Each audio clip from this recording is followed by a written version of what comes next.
Good evening. Welcome to St. Mary Parish Council first regular meeting, January 14th, 2026, 6 p.m. Parish Council Meeting Room, 5th floor, Courthouse, Franklin. We'll have our invocation by Reverend Matthews, and we'll have the Pledge of Allegiance by Honorable J. Einer. Please stand.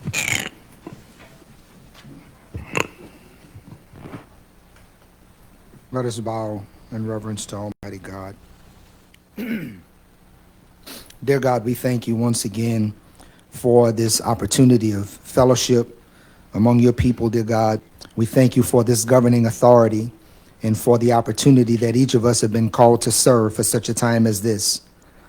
As we set out on this new year, God, this new calendar year, we ask that you would be with us along this journey, that you would guide our steps, that you would order our thoughts, and that you would help us in every way to do things decent and in order in a way that will bring glory and honor to your name and your name alone. Father, we are reminded of what the Apostle Paul wrote in Romans chapter 13 and verse 1. Let every soul be subject to the governing authorities, for there is no authority except that which is appointed by God, and the authorities that are appointed are of God.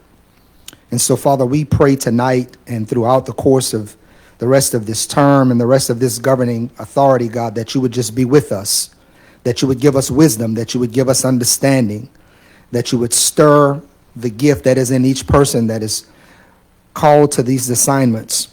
And we pray for our parish, God. We pray for our state and for our nation, that in this difficult time, that you would steady the hand of all of the leaders that you have appointed from the national level on down. We thank you and we praise you, and we give you glory and honor in Jesus' name. Amen. I pledge allegiance to the flag of the United States of America and to the republic for which it stands, one nation, under God, indivisible, with liberty and justice for all.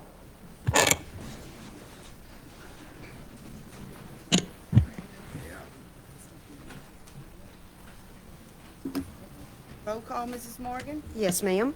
Reverend Matthews. Present. Mr. Ina. Here. Mr. Olander. Present. Mr. Hill. Present. Mr. Roth. Present. Mr. Abair. Present. Mr. Davis. Present. Mr. Duhon. Present. Mr. Adams. Present. Dr. Rink. Present. And Mrs. Hidalgo. Present. You have a quorum present, ma'am. Thank you.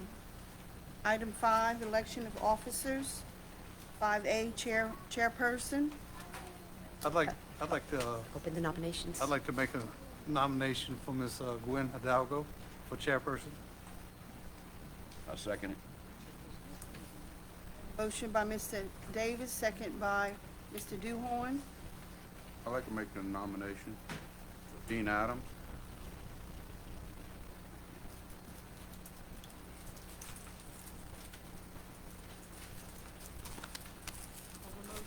For Dean Adams with Mr. Rolfe. Second. I'll second it. Second by Dr. Rink. Madam Chair, are we going to do this as an amended, or are we going to just ask each one who we want? We are going to ask, we're going to take the vote like we've normally been doing. Okay. I'm going to ask you, and then you're going to tell me who you would like to be the chairperson. Thank you. Welcome. I'm just trying to find my,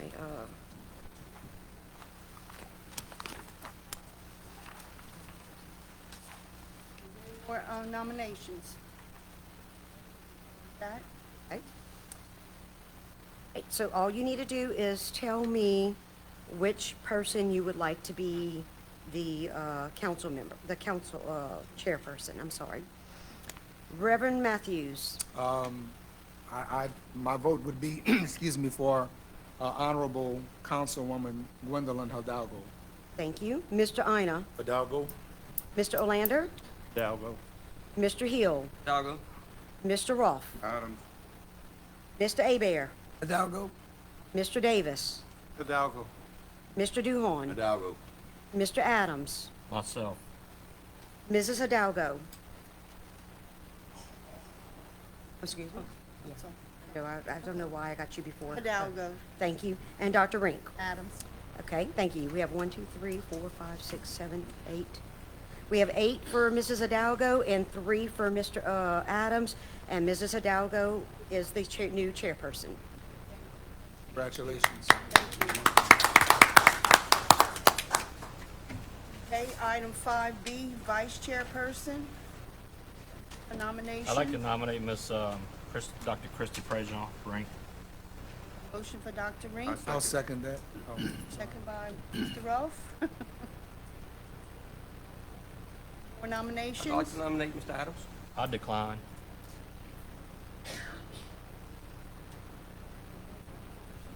Vote. All in favor? Aye. Opposed? Motion carries for Dr. Rink for vice chairperson. Okay. At this time, I want to see if we can go ahead and move up items of a resolution, 15B.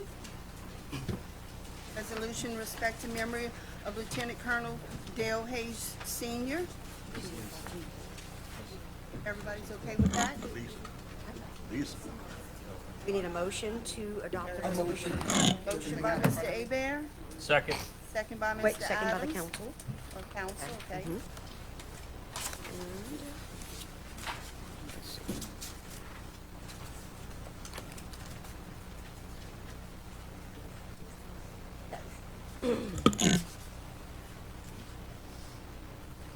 A resolution in respect in memory of Lieutenant Colonel Dale H. Hayes Sr. We have a motion and a second. And I'll read it into the record. Whereas the Lord Almighty, in his infinite mercy and goodness, has seen fit to remove from our midst Lieutenant Colonel Dale H. Hayes, and whereas Colonel Hayes was a beloved husband, father, grandfather, and great-grandfather, and whereas Colonel Hayes enlisted in Company B of the National Guard and later enlisted as a U.S. Army private, attended Officer Candidate School, served for 24 years, and rose to the grade of Lieutenant Colonel, serving overseas for 9 years, fought in 2 wars, including Korea and Vietnam, and held high-level executive and command positions in Europe, the Far East, Vietnam, and the Pentagon. And whereas Colonel Hayes received the Purple Heart, 3 Bronze Stars of Valor, and 18 other awards and decorations.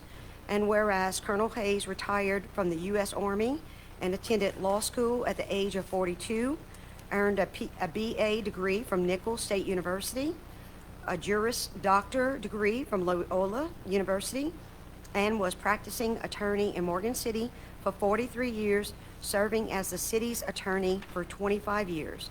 And whereas the hardships of living during the Great Depression and the ravages of war forged a strong, confident resiliency in his character that was truly fearless, he was a lifelong Catholic that faithfully attended Holy Mass and served as a reader, was a board member for Central Catholic High School, loved to host Sunday dinner, grilling steaks, danced the jitterbug, and was an avid runner.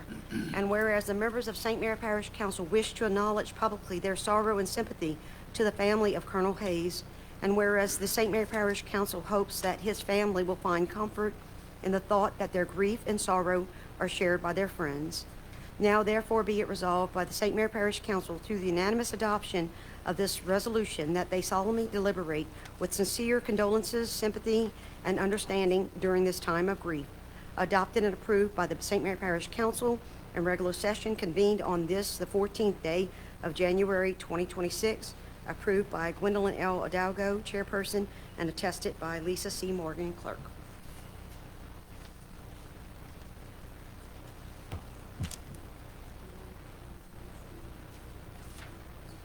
More discussion?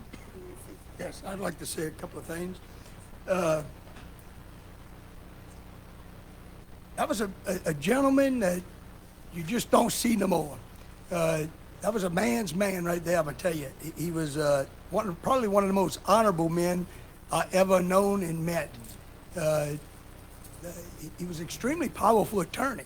I mean, ain't too many people he took the crap from. I'm gonna tell you, that dude called it like it was. And he was a tough fella. I know his children, and I'm gonna tell you what, he he done a remarkable job. He's got some tremendously good children that's all grown up now and have their own children of their own, but he was just an outstanding man. He was well loved in Morgan City. I think everybody in Morgan City knew him. Some people may not like him because he was a tough attorney. But for the most part, I'm going to tell you, he was, again, one of the most honorable men you could have ever met. And I'm privileged to know his son. I was privileged to know his daughter who passed away. But I want to thank y'all for coming here tonight. Ms. Anyone Hidalgo? else? Mr. Adams? Yeah, I had the privilege of working for the city for 25 years, and I think probably 18 of those years Mr. Hayes was the city attorney. And he was a tough cookie. He looked out for the city. He always had the mayor's back. So if you went after the mayor, you went after him, and he would let you have it. But he's really, all in all, was a great guy. You see him run all over town all the time, but I really enjoyed talking to him. And I just want to send my condolences to the family. I knew Mr. Dale as he used to be the attorney for the Morgan City, the Daily Review. And as a young girl starting working there at 17, he would come in on a daily basis, like either before lunch or right around lunch. And you could kind of watch your clock, and he's going to make his daily run at the paper and sign whatever we needed. And, you know, had great conversation with him. He was a pillar of the community, and loved his family and his wife. And, you know, it's our sorrow to miss, for someone to leave our midst like that, you know. So thank y'all for coming.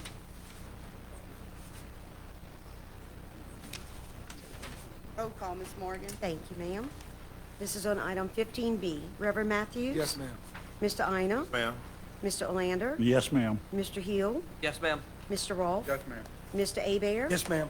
Mr. Davis? Yes, ma'am. Mr. Duhon? Yes, ma'am. Mr. Adams? Yes, ma'am. Dr. Rink? Yes, ma'am. And Mrs. Hidalgo. Yes, ma'am. We have 11 yeas, and the resolution carries. Thank you. I'll be happy to. Would y'all like to come up and we'll take a picture?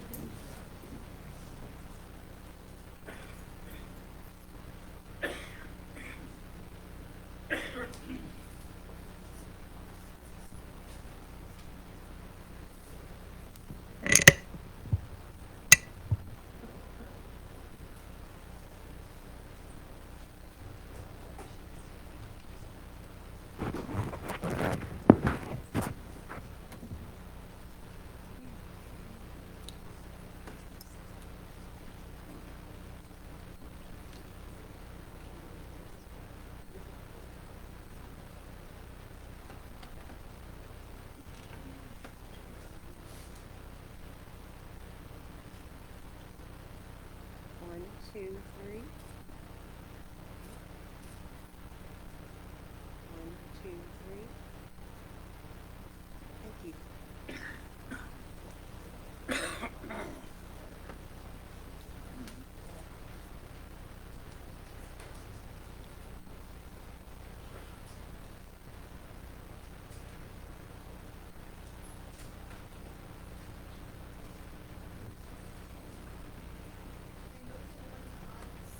Yes. We have Mr. Paul Ratman to appear before the council to update us on the consolidated drainage, gravity drainage district number 2A. Mr. Paul, you want to come forward, please? Got 5 minutes. I got 5 minutes, yeah, but Ms. Lisa Saxon sent me 2 emails Okay. to make sure that I don't violate 5 minutes. Okay, I'll do the best I can. Okay, as y'all know, my name is Paul Ratman. I'm the chairman and president of the Consolidated Drainage District 2A, which is Morgan City to Amelia. And the purpose of me coming tonight is just kind of give y'all a little bit of an update about what's going on. Overall, the board's coming together. We're finding information is our biggest issue. Old information. Mr. Duhon has asked, for some information, and we try and find some of the stuff, and it's a mess. It's going to take us a while to get it cleaned up, but we're getting there. Actually, Don Hicks and his wife got in there and cleaned up a bunch of the stuff that was in there. There was a lot of trash, and we kind of got everything pretty well organized, so that's where we are. We've ended the year with roughly a $59,540 excess. That's between both districts. 2A in Amelia, $35,000 excess, and Morgan City is a $23,000 excess. So I say excess, that's what we had left over from the funding that we had, okay, as of the end of the year. We're currently trying to develop an operating budget. We have a budget that we voted on, and we said, yeah, that's how we're going to operate. We're trying to develop an operating budget based on stations for repairs and maintenance, fuel, and electricity to kind of give us an idea how much each station is going to operate and whether or not we need to get what we need to get. That we have enough money to operate for what we have. I've kind of stopped buying incidental type stuff or what have you for the time being, simply because I want to say, I want to know how much money we've got. I want to know how much we've got, how much we have to play with, you know. Right now, estimates for labor for pumpers and stuff like that, along with the lead pump supervisor, and also doing some maintenance along those same lines, paying those same people rather than hiring somebody to do maintenance as like a maintenance superintendent or something like that, or a manager. At least trying that. We have 2 stations with pumpers who have mechanical expertise, and they've agreed to do some of the work at the stations, and we're going to see how that stuff works out. And if it's not too cumbersome for them, these guys are all retired. If it's not too cumbersome for them, they might be willing to do some of the maintenance on some of the other stations where we don't have to hire outside mechanics, contractors, that type of thing, which will be a significant savings for us. Big item right now is Station 4. And I'm sure some of y'all have heard some of the stuff that's going on. But basically pumps 4 and 5, which are the 2 bigger pumps that they installed, they function and produce the expected volumes as expected, as advertised. We had a test run 2 weeks ago, and the pumps were performing as putting out the volume that they were supposed to. However, they were vibrating. There's some serious vibration issues with the power heads and stuff like that. And I questioned it. I questioned alignment, which some of y'all know I'm a machinist, and I've done millwright work and alignment work for the last 30-some-odd years, and so I do know a little bit about it. And the alignment seems to be the issue on the pumps, and it's being corrected. Actually, they called me this afternoon right before I left the office to come here, want me to be out there tomorrow to kind of witness some of the alignment information and what they're talking about, having to probably do. I spoke with the pump manufacturer and the supplier and gave them my opinion on the thing, and we all agreed that it looks like we have an alignment issue, so that's the direction we're heading in right now. The other pumps in that station, 1, 2, and 3, are actually being installed right now. We've been assured and given a written guarantee that it's okay to run pumps 4 and 5, even though they vibrate. So if we would have an event where we need to pump water with those pumps, we would be able to do that, and we would not have to be concerned with any kind of liability for operating the pumps when they were really not, in the best serviceable condition at this point. So pumps 1, 2, and 3 are being installed now, and issues that are happening with that kind of stuff is being addressed as we go.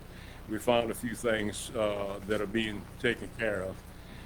Bottom line with the thing is when we started with the alignment, the vibration on the pumps, I told Mike Mercado that we're not the drainage district is not the one that's doing the contracting, and we're not the last say with the thing, but we are the ones that have to sit down and accept this from the drainage levy board after it's done. And I said, if this stuff is not in alignment, if these engines are vibrating and not putting out what they're supposed to, we're not going to accept it. We're going to have to go back to the drawing board, go back with some engineers and figure out what's going on. And Mike agrees with me. That he's basically told them that, the vibrations and the problems they're having with it is not going to be acceptable, and we're not accepting it until all that stuff is fixed. Stations 8 and 6 are being evaluated at this point in time, but I'm asking to be involved in that. I talked to Mike briefly about that, and we're going to talk about it mainly because when we pull the pumps out of Station 4 and we got them out in a yard where we can look at them, the pumps are really not in that bad a shape. These pumps are repairable, and they're basically the entire column is in good shape. The very foot valve and the I guess they call it a vortex or a reducing area. It's a cone shape at the very bottom that accelerates the speed of the water as it comes up from the pump. Is rusted out, and that's all stuff that's a bolt on and can be replaced and repaired rather than buying a whole new pump. So we're kind of looking at all that kind of stuff and seeing, what we can do with the thing. So I'm asking that, I'll be involved in the thing a little bit, get in there with the engineers, because right now, so far we're doing, the engineers are going in there and evaluating everything and saying, okay, that's what you need to do, and come to find out, it may or may not be exactly, what we need to do. Okay? Anybody got any questions? Questions? I don't have a question. I've got a comment. First, I want to thank you for giving us these updates like you do. And I think y'all doing an awesome job. Several months back when we replaced the previous board, we took a lot of flack up here for doing that. But I think us as a council, I think we got it right. I think we have a real good board. Y'all doing an awesome job. And I just want to thank you for the job y'all doing and keep up the good work. Okay, well, I appreciate you saying that. And I'll pass it on all the board, because we're a team. Yeah, That's how absolutely. we look at it. We told them, this is a that's what I'm team saying. effort. We got a good board There's together. no I's in team, Yeah, and we do the best we possibly can. thank you. Okay. I want to thank you also, Paul. Appreciate your help, man. Okay, all right, Pat. Okay, on the generators in the media, what we got on, they had a meeting Monday or something? Well, yeah, Don is kind of handling that. He was involved in it before, Don Hicks, and he's done several conference calls with the state, trying to understand exactly the grant that you got for all this kind of stuff and what it's entailed. Because we came up with the idea, we were having trouble getting permission for access. Yeah. People sit out there and say, oh yeah, we want to generate in a yard, but we're not going to give you access to it. Well, it's not going to do us a whole lot of good if we can't go in there and do maintenance on it and that kind of stuff, Or we're not going to give you access at all. We're not going to give you a right of way. And they just didn't understand or don't understand exactly what this entails. And these generators will support these electric pumps in Amelia when the electricity fails. And we went back and said, well, okay, how about if we put the generators on a trailer? And we'll just store the generators in a safe location, and when a storm comes, something like that, like we're going to lose electricity, we can go out and we can hook them up and they're ready to go. Or, if we have an event where, it's a catastrophic electrical failure someplace else and the transmission lines go down, to supply the area, we can pull the generators out and we can still operate. But according to the lady that Don was talking to, with the grant, the stuff has to be installed permanently. We can't have it on a movable trailer or any kind of crane mechanism where we can take it out and store it somewhere else or what have you. It has to be a permanent location. Thank you on that, but can we speed anything up any kind of way? Huh? I'll call Robert tomorrow. Do what now? I'll call Arlan tomorrow, Senator Arlan. Yeah. His father's the one who got the grants Sure. for us. Mhm. And see if we can give it to the Louisiana State Department of Transportation. Yeah, well, I think that, a lot of it, there was a lot of misunderstanding, because Don was talking to the girl that handles it for the parish, the grants for the parish, and also talking to someone with the state. Now, I wasn't in on all the meetings. Don just kind of filled me in on the sides of it. I kind of told him, I said, you handle it. If you need some help, give me a call, What about the engineer? Y'all went and seen it? Didn't they go see the engineer Monday? The engineer. Miller Engineers? Yeah, Miller is supposed to go out and talk to the people. That was part of the deal when they went out there and they did the study. And they've agreed to go with one of the council members, not council members, one of the board members, and explain to them what we're trying to do. That's been the biggest issue with a lot of stuff, is people don't know what they're trying to do. Nobody's been real clear with all of that. Okay, another thing on that STATA system that they canceled. You discussed at your meeting last night. I just want you to tell the people what happened. Yeah, well, the system, the previous board had what was called a SCADA system. SCADA is manufactured by Emerson Technologies. And SCADA is a monitoring system. They have a computer website. You get access to it. Your monitoring equipment, it can tell you levels in tanks, in water towers, in sewage systems, in drainage systems, where there's all sorts of applications for the thing. And the cost of that system is about $400 a year per location. Which I'm trying to say location, it's a pump station, which is really, in my mind, it's kind of cheap, for the technology you've got, because all we were really asking for was the level of the pumps and whether or not the pumps were operating. And that particular system was probably, they quoted me a price of $420 a year per station, about $29 a month, which, yeah, it's pretty cheap, you know. And it's a great system, and we can install that in Amelia to be able to monitor. And what it does, it cuts down on your labor costs of calling out pumpers, you know, because they have a problem sometimes. As soon as it starts a little bit of a drizzle, I got to go to the station, you know, and they go to the station and they stand up there and they say, well, when you want to start pumping? Well, we want to start pumping it at -6 or -6.5 or -5 or whatever the level is for that station. But stand up there and you watch the gauge for 3 or 4 hours and it never comes up, and they get paid for 3 or 4 hours of basically standby time, and you really don't need them. And we can sit down there and we can, you know, monitor this stuff ourselves and control that cost a little bit better. What happened to the SCADA system? Have we still got it, or they?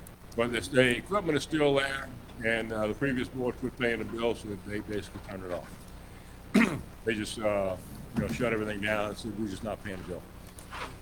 My thing right now is we talked about it last night, and I've been assured that the system that they've got going into Station 9 is compatible with the SCADA system, so we're probably going to push forward with that next month.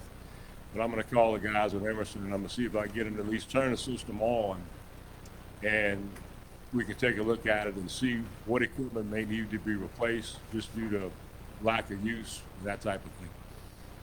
So that's where we stand on that. And the SCADA system lets you know all the pumps running. You got documentation of Right. what the temperatures are on all the pumps. Yeah, you can actually you can give people access. You can post that information on a website. So If anybody want to come look at it, see what's going on, you can go to the website and see what's going on. So there's documentation of everything that's going on. Yeah, you see everything there. And the city actually uses that. They use that for the water plant, and they also use it for the sewer system. You know, and they've got those SCADA systems, and it's called a Rosemount control box. You know, with a laser system that tells the level of the water. You know, and they use that for all of the sewer lift stations and all the water towers and all that kind of stuff. So, Thank you, Paul. okay. Thank you, Paul. All right. Thank you all. Okay, item 7, reading of the minutes of the previous meeting, 7A, second regular meeting, December 17th, 2025. Madam Chair, I move that we dispense with the reading and accept as written. Have a motion by Mr. Olander, second by Mr. Abear. Any discussion? All in favor? Aye. Any opposed? Motion carries. Item 8, public comment. I have a few on the list. Mr. Chad Ross?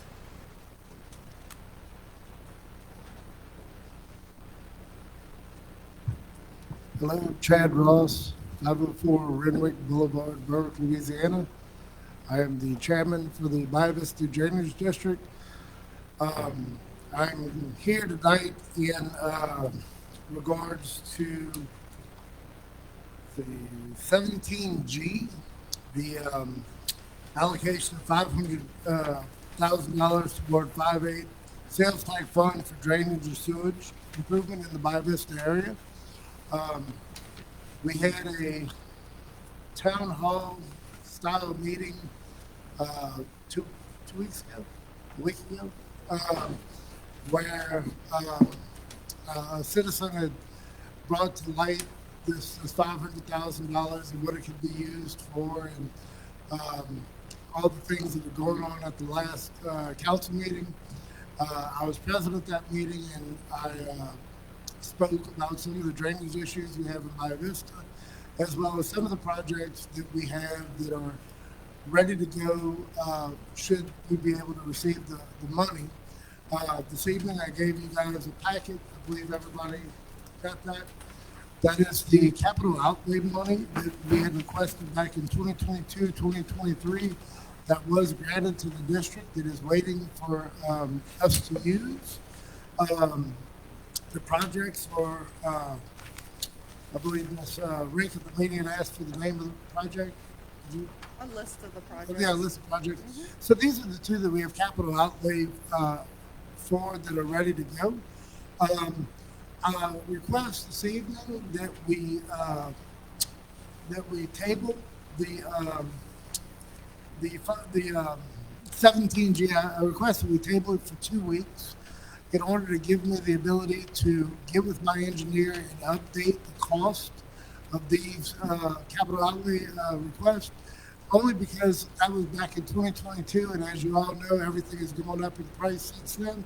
And so I hate to sit there and say, okay, we're going to allocate this money for this, and then, we don't have the real numbers. These are the numbers that we've kind of been sitting on since we were granted the capital outlay. And then I also spoke with Dr. Rink about some of the issues we've had getting that capital outlay money. One of them being is the way that it was applied for and the changes in the state law that require that the entity itself apply for the capital outlay.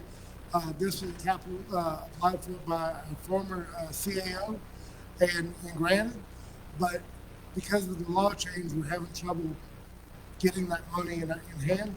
And so we request some help with that to work through that. Ms. Rink said she's dealt with that before, and with her assistance, we'd like to try to move forward with that.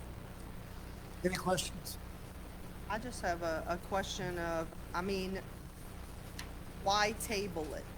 My purpose is not to actually have this specifically for one particular project. It's to basically make sure that the funds are earmarked into that category of projects, so if at any point during the year, this is the budget for 2026 we're talking about, at any point in these next, 11 and a half months, that money, without having to go through us again, can be allocated and used for those projects. So even after you get this pricing and this pricing gets updated, if we make this allocation tonight, then at least at that point, it's already allocated into the budget and our administration can act on that and they can utilize that money. If it's match money you need for a project, if you don't quite have enough for the project and you need additional funding, by allocating it into that specific budgetary item, it earmarks it for that instead of leaving it, not earmarked in the budget, is my only comment to that. Yeah, and I understand. The only reason I was asking for it to be tabled was to give you guys a more updated version of what the money would be spent on. I don't know if that would help the vote or not, but I wanted you guys to have as much information as possible when making a decision. So that's why I'd asked for it to be tabled for 2 weeks to get my ducks in a row, if you would. Questions for Mr. Paul. For these two funds, the two things we're going to work on, what is the match money for those two, or based on the old numbers? Well, the actual, there were two allocations, one for Bertrand Vining and one for the culvert project under the highway. And one was 500,000, one was 300,000. Yes, sir. And the match between the two of them is about 300,000. Now, like you said, though, those are old numbers. So I don't know what the cost of the new, because just talking to Jules a little bit, just, without putting him in a spot, I think one of those projects is going to cost a lot more than that original capital outlay. Yes, sir. And that's why I'd like to have some more solid numbers to present to you guys, because if we're saying right now it's 300 some odd thousand in matching funds, that could change to 500,000 really quickly. And I don't want people to feel like I've misled them in any way, shape, or form. I just have the numbers from our original request, and I'd like to give you guys a more solid vision of what it's going to take to fix those two areas. Does the district have some of that match money available? I believe we'll have a small amount of it, not much, but a small amount that we might be able to work through. And we've also have several requests in through different agencies as well. The DOTD program is one that we've actively seeking funding through. And we're working with Miller Engineering and Jules to acquire that. This just happened upon us, and I felt like it was imperative that we do have these things that are close to being ready, and I would like to have some consideration for our drainage district if possible. Chad. Do you think you might, by the next meeting, might have a little bit of information on how much money might be available to Yeah. assist with this? I spoke with Mr. Garden this morning about it. He sent me the information that we have in front of us today, and he is going to be working for the next 2 weeks to get us solid numbers for these projects. It might not be verbatim exact dollar amount, but it's going to be a lot closer than what we have today. And I think that would give us a general idea of how close we need to be in matching funds for these projects. So I think this would be an excellent use of that money, I mean, to get these two projects completed. Even if we can't get both of your projects done, you know, if we can facilitate funding for one of those projects and then work on additional funding this year, whether it be another capital outlay request, whether or not it be our administration and the council facilitating, trying to find additional money for you. I mean, we know what Sam and, you know, the state government has been able to do for the drainage district in Morgan City. So I just think it's more of a, you know, let's make sure we have that money already set aside for that purpose, you know, and I'm very well aware of the fact that we're probably going to need additional money. I mean, honestly, some of the numbers thrown out there were $8-10 million to do a lot of these projects. And yeah, we don't have that money, but I don't want to continue to kick the can down the road, you know. Let's start moving forward on some of these projects, even if we can only get a couple small projects done to start with. Yes, ma'am. And that's the thing. I mean, since I've been on this particular board as a commissioner and also as chair, we've been sitting on some of these things for quite a while, looking for funding. And, you know, every little bit is a help. You know, we've done a few small projects, and we did sit there and see the settlement for the lawsuit through, which is going to be a big help for the citizens of Bayou Vista. That's going to be tremendous when we can get those pumps running at the right capacity. I think that's going to be huge for Bayou Vista. And it's going to be good for our pumpers as well. They've been having to operate those pumps at less than premium capacity and working really hard not to blow them up in the process. So it'll be great for everyone. Correct. Chad, Madam Chair. Okay, what system you have monitoring your pumps? We use mission monitoring. It's similar to what Mr. Pollard talked about. It gives us the levels. It allows Alvin, who's our supervisor, to watch everything from his phone. He's able to see what the levels are and what the engine RPMs, temperatures, all those things are running. And then for Whitesnake East, I'm also on that drainage board. We have a system that we've just implemented that gives us water levels throughout the Whitesake East drainage district. So we can see where the water level is at the Bayou Teche, we can see where it is at the pump stations, and we can start kind of diagnosing how water moves throughout the Whitesake East district. Because we're trying to find the points, the pinch points, if you would, of where water is backing up or stopping. It's not allowing it to flow the way it needs to drain properly.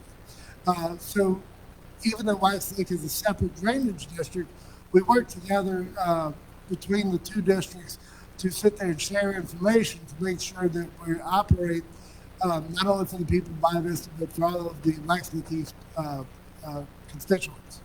Y'all don't have no plans of not paying the bill like the other board did? No, sir, we're going to pay all that bill, I promise you. Did you have a question, Patrick? Yeah, the question I had was, when are y'all gonna receive the settlement money, and when do you think that The project's? settlement money has been received. Okay. It's in the bank. I was told by our engineers that by next meeting, they should have a package to send out for bid.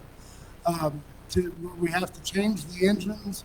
We have to change the gear ratios, because we have to change the gear ratios to match the lower engines that were installed. We have to have a high horsepower engine.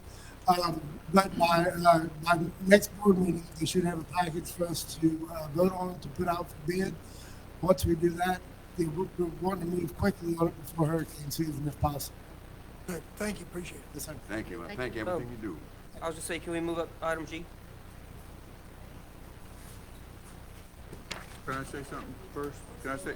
We still have some more public comment, so we'll, So, okay, Mr. Rose? so what you're saying is, we'll wait 2 weeks, one way or the other, we're gonna vote on the $500,000 going into this project, or you better show us some real numbers it's gonna cost more. Well, I don't know how the vote's gonna go. What I'm saying is, we know it's gonna cost more. The price has changed. Yes. I realize that. But I wanna make sure that this money is still sitting on the table to put it forward to that project. Yes, sir. Well, I understand where you're coming from. This is the beginning of the budgetary year, to my knowledge. So, whether that money's going to be available or not is still up in the air based on what happens during the year. But I just, before you guys vote and say, no, we don't want to do that, I just want to make sure you had all of your, all the information I had available. If everybody wants to vote yes for it, then, well, hey, that's good.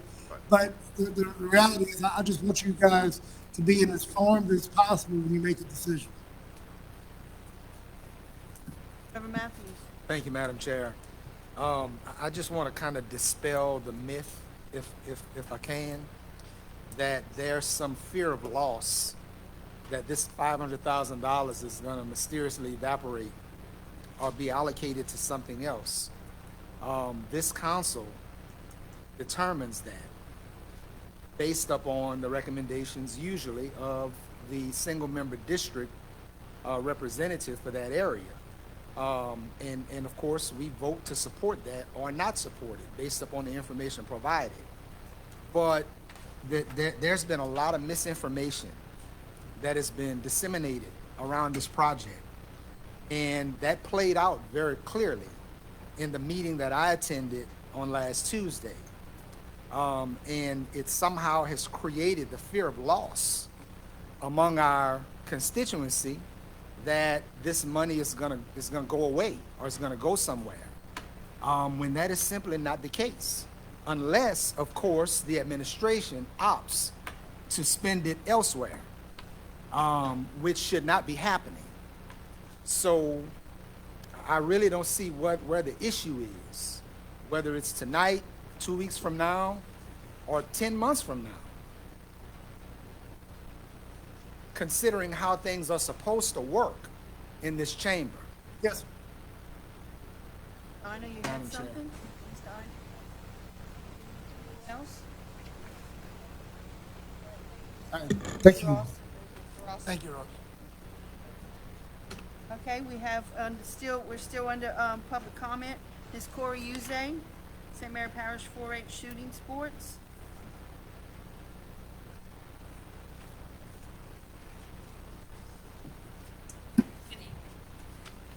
I'm just here to talk about the public business. State your name for the record and pull the mic down, please. Thank you.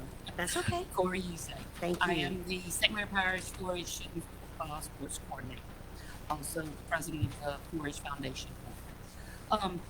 We have been doing shooting sports St. Mary Parish for several years now, and we started with like maybe 20, 30.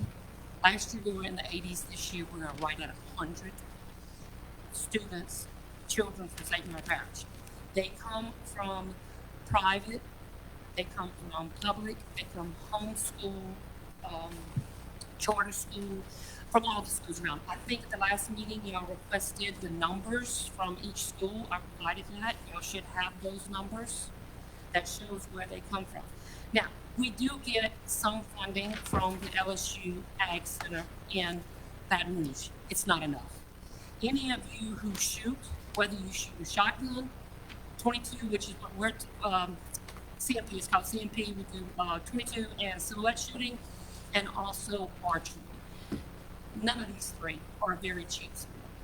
We do not turn anyone away. So with that being said, we have to provide ammo, with 22, I want to talk more about 22. Shotgun, we provide ammo, we provide targets. We do have one shotgun that is what we call a oral loaner shotgun for somebody who comes and does not have it. With 22, it's kind of hard for these kids to buy these rifles because one rifle outfitted with the proper scope, competition 22 is going to run between $300 and $400. Okay, all set up. That does not include ammo, that it does not include their trips to and from competitions. They're not covered for any of those kinds of charges. We charge a fee, but in that fee, we do our first competition fee, and I think it helps pay for part of a t-shirt or a shirt or competition shirt. I have our competition shirts on. We have to pay $46 a shoot for these shirts that I'm wearing right here. Which we do raise our funds, try through sponsors and all of that. Where we're coming in, the problem is getting ammo, targets, and rifles for the shooters. Archery, they're having trouble with them spending money on targets. Shotgun, it's on shotgun shells. Usually the NRA will come in and give us a grant for skeet, and they do give us a grant for a few things, but not a whole lot. I've got some fantastic coaches who have provided these funds for the kids, but when we're getting up into the hundreds of kids, 100 kids, that's a lot. We have bought rifles ourselves that we let these kids use.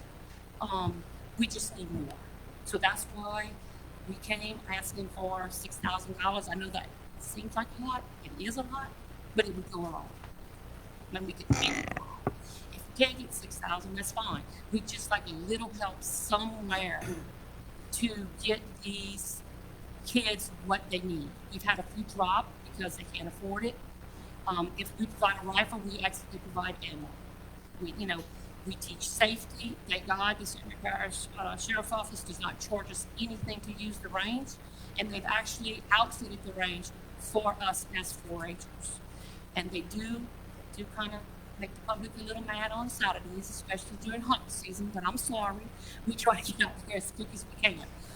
We try to be finished by 1 so that the public can come in, and even if our shooters want to stay, they have to exit and come back in as public so that they can't just claim the range. So we try to be very mindful of the public, but like I said, they've been very gracious. So a lot of places, they have to pay their range, the sheriff's departments, to use their range. So we are very fortunate. We do not. We just need a little help to get these kids. I did go to the school board. I have talked to the school board. Problem is that private, charter, and home schools are not part of St. Mary Parish's school systems. Ridiculous.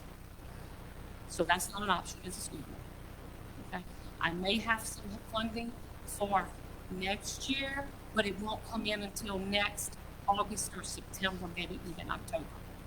We need just a little help this year to kind of pull us through if possible. So, anybody have any questions? I do have a couple questions. Stay Okay. there. Could the school board not support the kids that are in the public school system? Excellent. Well, it didn't go well with me with Miss Megan Bush, okay? So I'm probably not going to answer that question for you. Okay, but she's gone now, isn't she? I'm assuming she is. Yeah, But I come from private school, so yeah, that gotcha. mentality with public school. How much are the children charged? $100. $100. $100.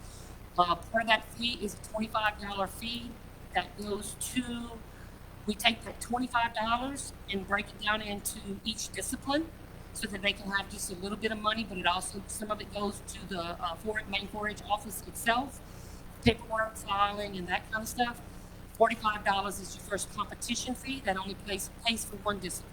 So if I have a child shooting CMP and they also shoot silhouette, they owe another $35.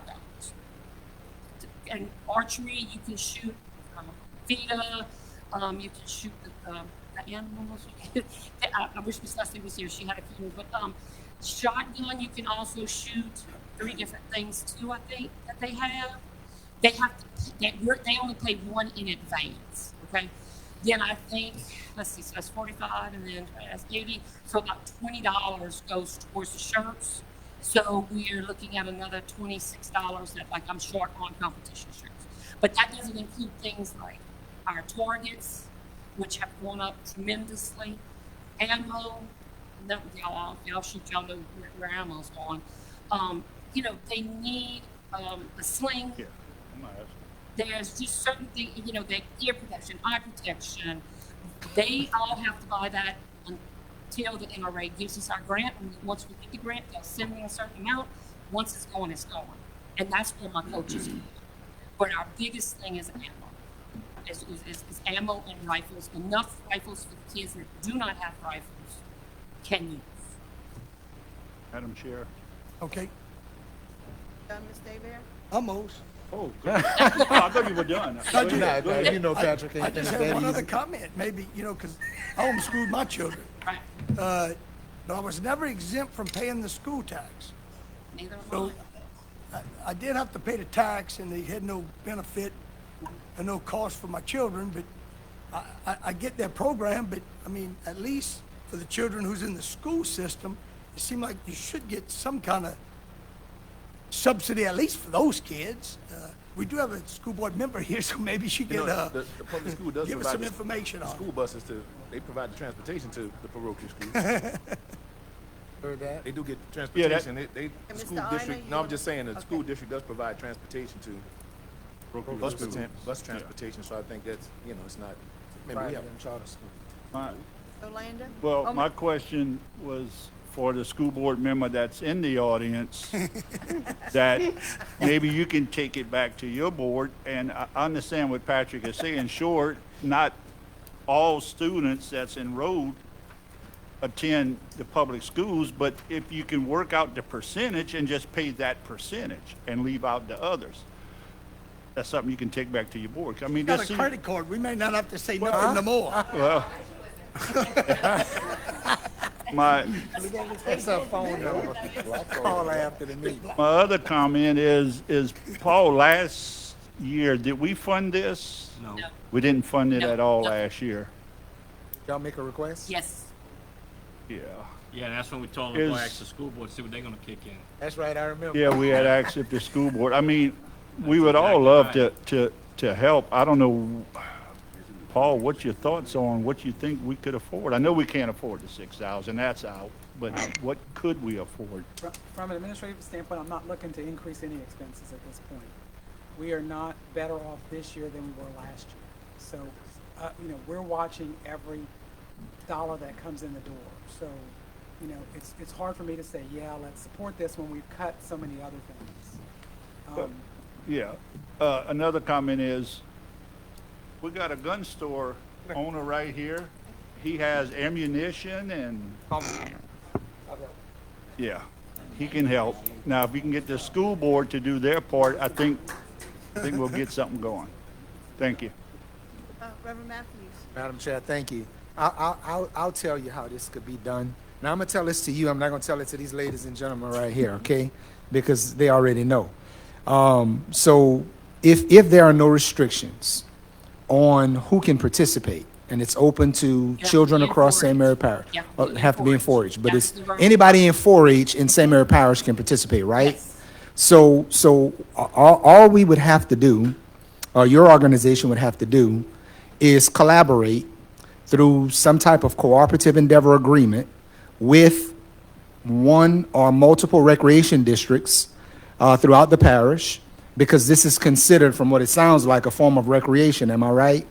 No, it's run as a school, like if you run any type of like school sport. Extracurricular. Okay. Extracurricular. Which could, in fact, be recreation, okay? Yes. Because recreation has a very broad term. Correct. Now, the only requirements that we do have is that whoever is out there that is shooting has to have a parent present at all times. Okay, that's, I think, That's one of our yeah, that's major- wonderful. One of our major requirements. Well, I wish we could do that for all recreation, but anyway, And as of right now, 100 is my cap. okay. Simply because we can't take over the, I mean, if I told, we probably could take over the range, but we would be taking over Right. it all day Saturday. I don't think the public would like that very much, especially Jim Hunter. Right, But I right. mean, we Probably have- not. I mean, you have to be in school and you have to be in 4-H. You have to be registered as a 4-H member. Okay. in order to do it. So those are good requirements. They're requirements, not restrictions. Not restrictions. Okay, so here's the deal. If there is a collaboration between that group or organization and one or more recreation districts, then the council could support the recreation districts by allocating monies for equipment.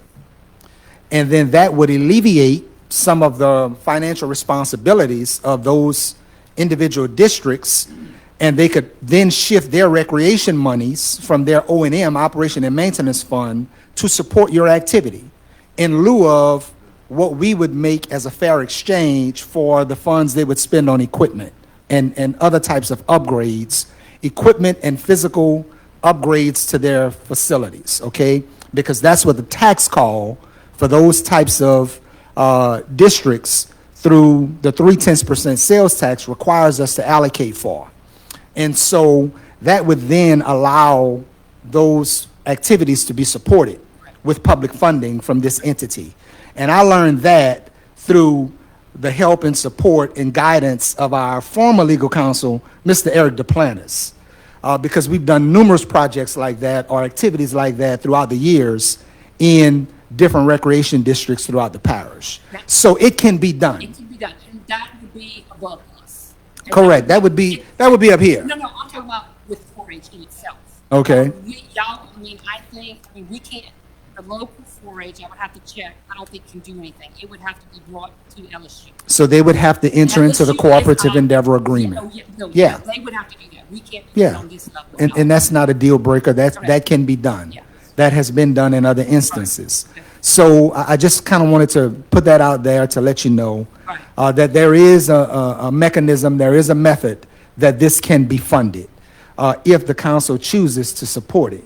And it's not any additional money. We're not spending anything extra and outside of the budget that we've already allocated and adopted in the ordinance that was passed a few weeks ago, because those 0.3% sales tax dollars are there.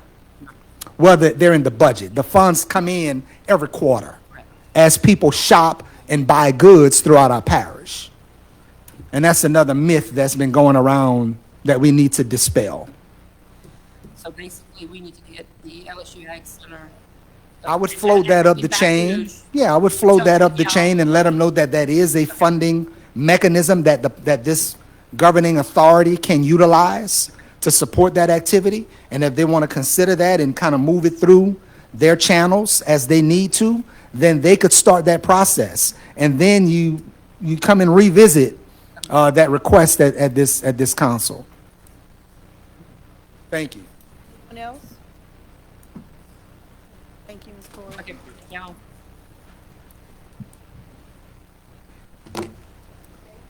Still under 8, public comment, Ms. Andre Hebert.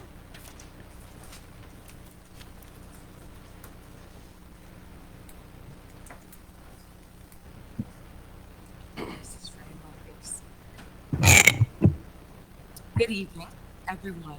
I would first like to begin. My name is Andre Hebert, Bayou Vista resident. I would like to thank everyone that did attend the town hall meeting that was talked about. I was an intricate part in making that happen. With that being said, a little bit of what I'm going to say is kind of redundant now, because it seems as though the tides are changing for the 500K allocation, but nonetheless, there are things that I prepared that I think needs to be said anyway.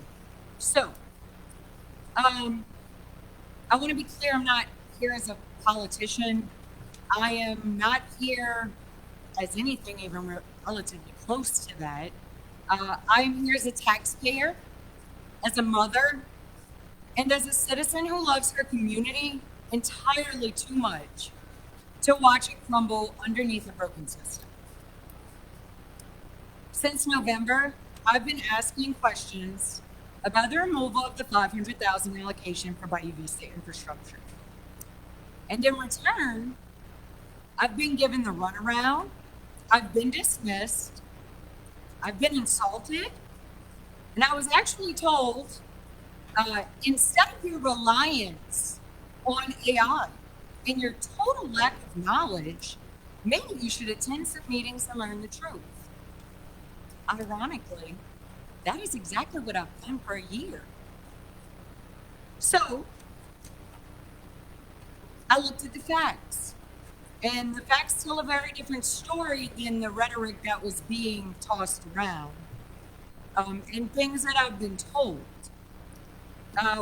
been told that this money was removed for a plethora of reasons, that it's based on assumptions, that we might get grant funding, that it just doesn't make sense, and that until we have specific projects, there just isn't a need. Well, I can fact check that. I spent the last year compiling immense amounts of data. And in that data are a year's plus worth of publicly available meeting minutes on all tax collecting entities in Bayou Vista. And here's just a smidge of what they said. Main line breaks, pump replacements needed, station rehabs, projects tabled because of no funding. And these aren't my opinions, these are facts, straight from the appointed boards and commissions records. I'll be honest, it hasn't been easy getting these answers and trying to get clarity on things. I've been shut down at pretty much every turn, and I've been attacked just for simply trying to understand basic things. Most people would have quit by now. A lot do. But I was raised by a man who taught me better. My grandfather served this country. He fought for the democracy we all hold dear. He didn't fight for a system where leaders hide behind excuses. He fought for a system where every voice matters, and where the government answers to the people and not the other way around. He taught me that being an American isn't just about paying taxes, it's about showing up. It's about speaking up when things are wrong. And he taught me that silence is consent. And I really can't consent to this neglect of my community. So I want to be clear to any system or person who thinks that I'm easily intimidated.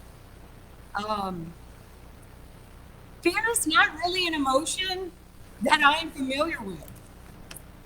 And no is not a word in my vocabulary. Someone tells me no, I just assume I asked the wrong person. So when I am told no, and when I am shut down, it will not stop me. It will make me dig my heels in deeper. And I will not quit. I will not be quiet. I will not stop until I see movement in a positive direction. To my community, everybody that's watching, I see the empty seats in the rooms that I walk into. But I'm not going to blame the citizens. I know you're awake.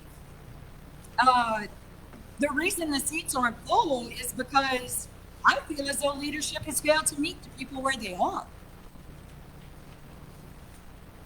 Yes, the meetings here that are held here are live streamed, but the boards and commissions that you all appoint, the ones that actually collect and spend our ad valorem property taxes, they are not.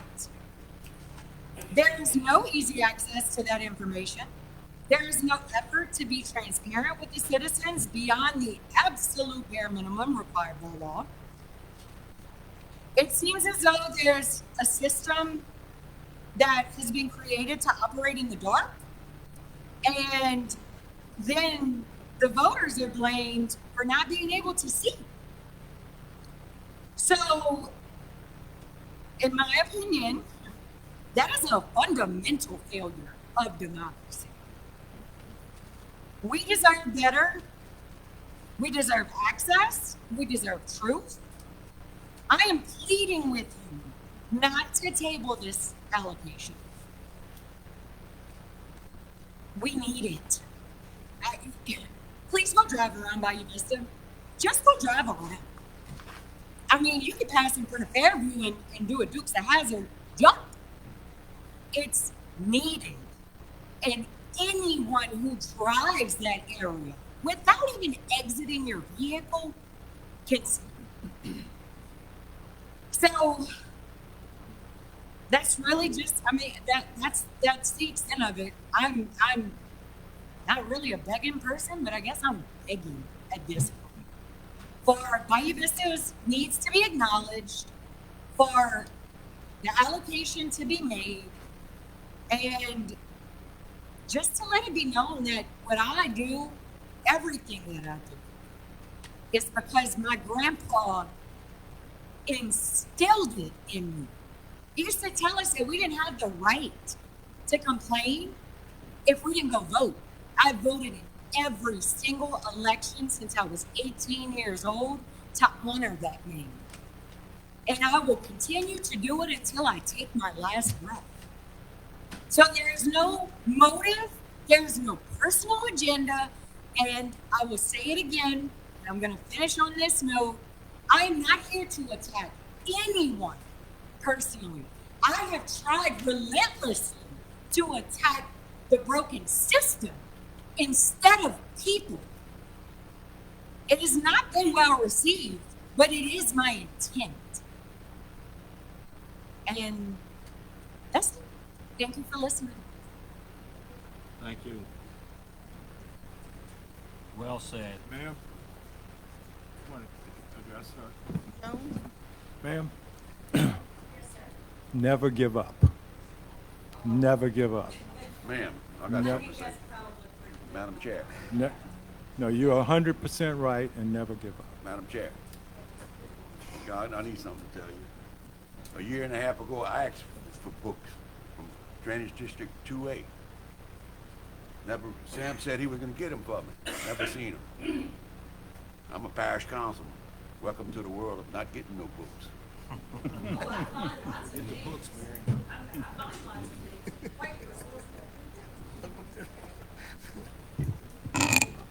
Okay, our next public comment with Ms. Lindsay Anselm.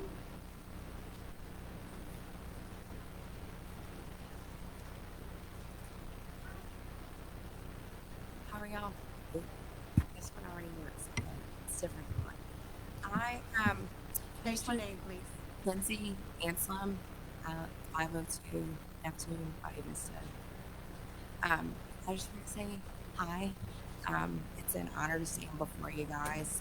I wanted to talk briefly about item H, which would be the separate checking accounts for future generated tax revenue for each district's sales tax. I think this would be an amazing idea. This simple change can strengthen transparency, accountability, and public trust at the end of the day. The proposal is not about creating new taxes. It's or changing the voters' intent on any of this. It's just about how to manage the dollars voters have already entrusted to the parish and to the council. I take it seriously, as I'm sure you guys do.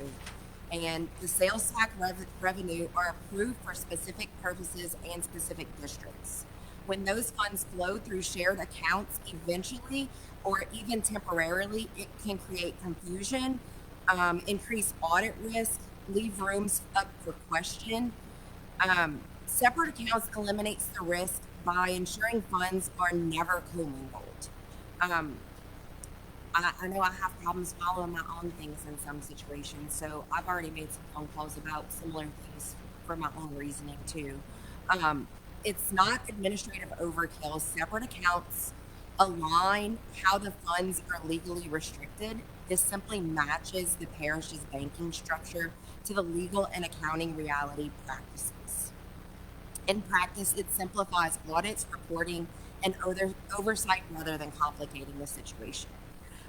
This change would also improve transparency.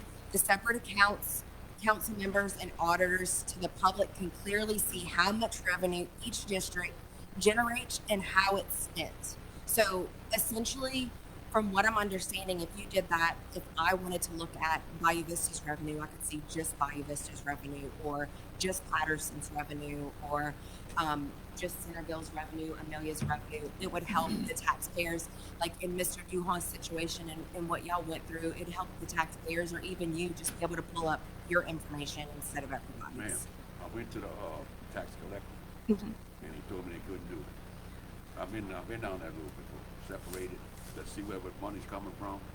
They told me they couldn't do it. No, this would be from you guys' end to where you could just simply see the No, I'm numbers. talking tax, not, over there, Bo's brother is in charge of that, the tax collection services for the parish, and I asked him a few years ago to separate, give me some numbers. I never got it. Yes, Madam Chair.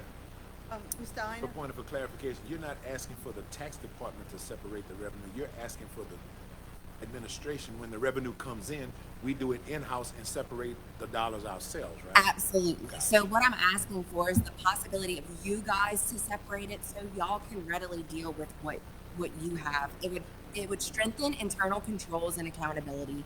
Each district can see its own revenues and expenditures, and financial oversight becomes cleaner and more efficient.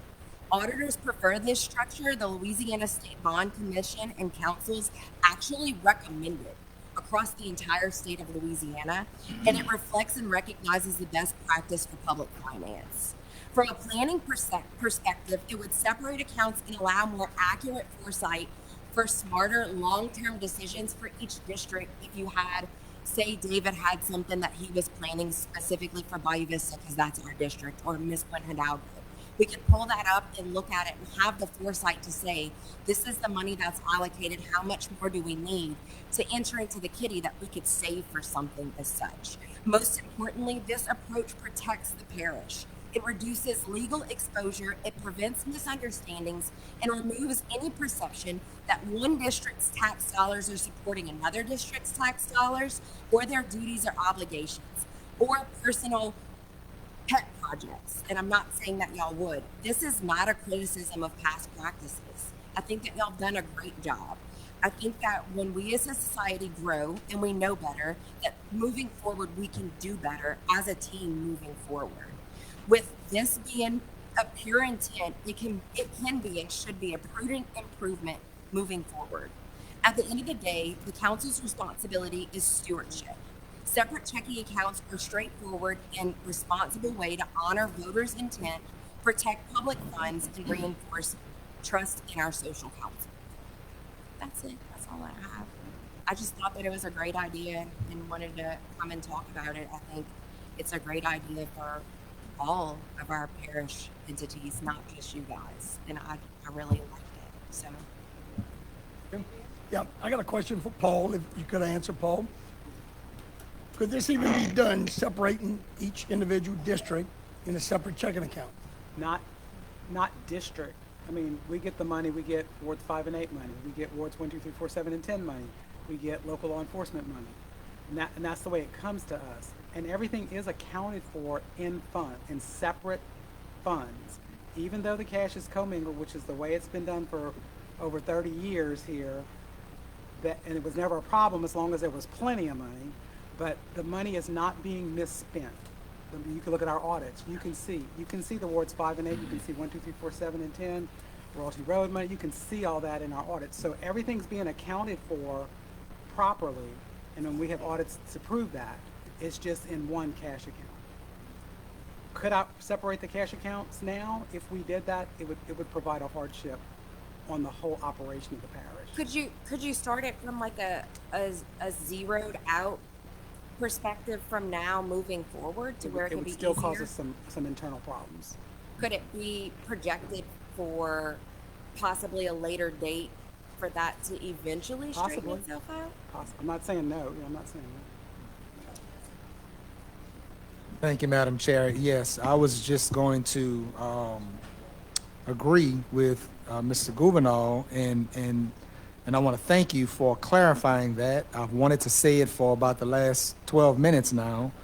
But again, that's one of the myths that needs to be dispelled, and I wish it would just cease, because it does no good for our parish. It does no good for the morale of our staff, and just for public life, for people to presume or to just continue to participate in the gabble that monies are being mismanaged in this parish. I don't disagree that it has happened, in some instances over the years. And I believe those people have been indicted for it when it has occurred. And that's public information. That's not being hidden. For the most part, when I say most, I'm talking about better than 99%. All of the efforts of these public bodies, these political subdivisions, St. Mary Parish government, as well as those subdivisions, political subdivisions, or boards and commissions that operate under its authority, are operating those funds appropriately, for the most part. Unfortunately, there's not enough of it. And I don't know who you turn and point the finger at for that. You can blame me if you want. Some people have. But the point is, I believe we're doing the best with what we have. Oh, at no point is what I'm asking for an accusation. Yeah, that's not intended at you. I'm sorry. I completely understand. I don't think that. I just think that it would be amazing whether it Yes. would be this board, another board, Right. anything to help further us and perpetuate us forward to more transparency and something clear for any constituent.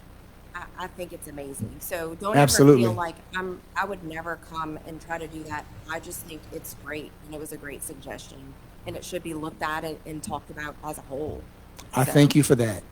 And I want to commend both of you ladies and all of the parishioners that have the fortitude to come forward and express those opinions and those viewpoints, because we need to hear that. We need that. But we have to be more cognizant of the fact that there are systems and there are processes that exceed the limits of governing authority that we have within this chamber. Some things are a matter of state law, some things are a matter of federal law. And I agree, we live in a broken system. And it didn't get broken over the last administration, over the last few decades. It's something that has been a process of evolution for quite some time, longer than any of us has probably been in it alive, those that are in this room. But I think we have to be more concerted. We have to be more agreeable to find common ways to resolve some of these issues. And I think with this type of dialogue, we begin that process. I will say that the idea of separating those checking accounts is a phenomenal idea. If it was something that was as simple as that, I think we would have done it probably a few administrations ago. So certainly nobody in this room should walk away feeling like they take the credit for making that suggestion. And again, that's no pun intended to you, because you're at the podium. Again, I've wanted to say these things for the last 16 minutes now, but even before tonight, because this is a repetitive conversation. It's a recurring conversation, and a lot of the accusations continue to fly out with very little base and very little substantiated evidence. So, and I'll say this, my last comment right now. This is a very comprehensive, complicated set of processes.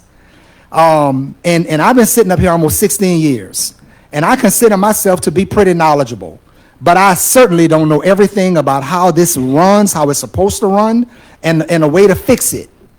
So it's foolish for someone to think that, or let me not say foolish, it's naive for someone to think that you can take one look at this stuff in a hole, in a box, and pinpoint what's wrong. That's simply not reality. It's unfathomable to try to resolve all of the issues that this political body and those that we govern can fix or resolve in one conversation. That's just not going to happen.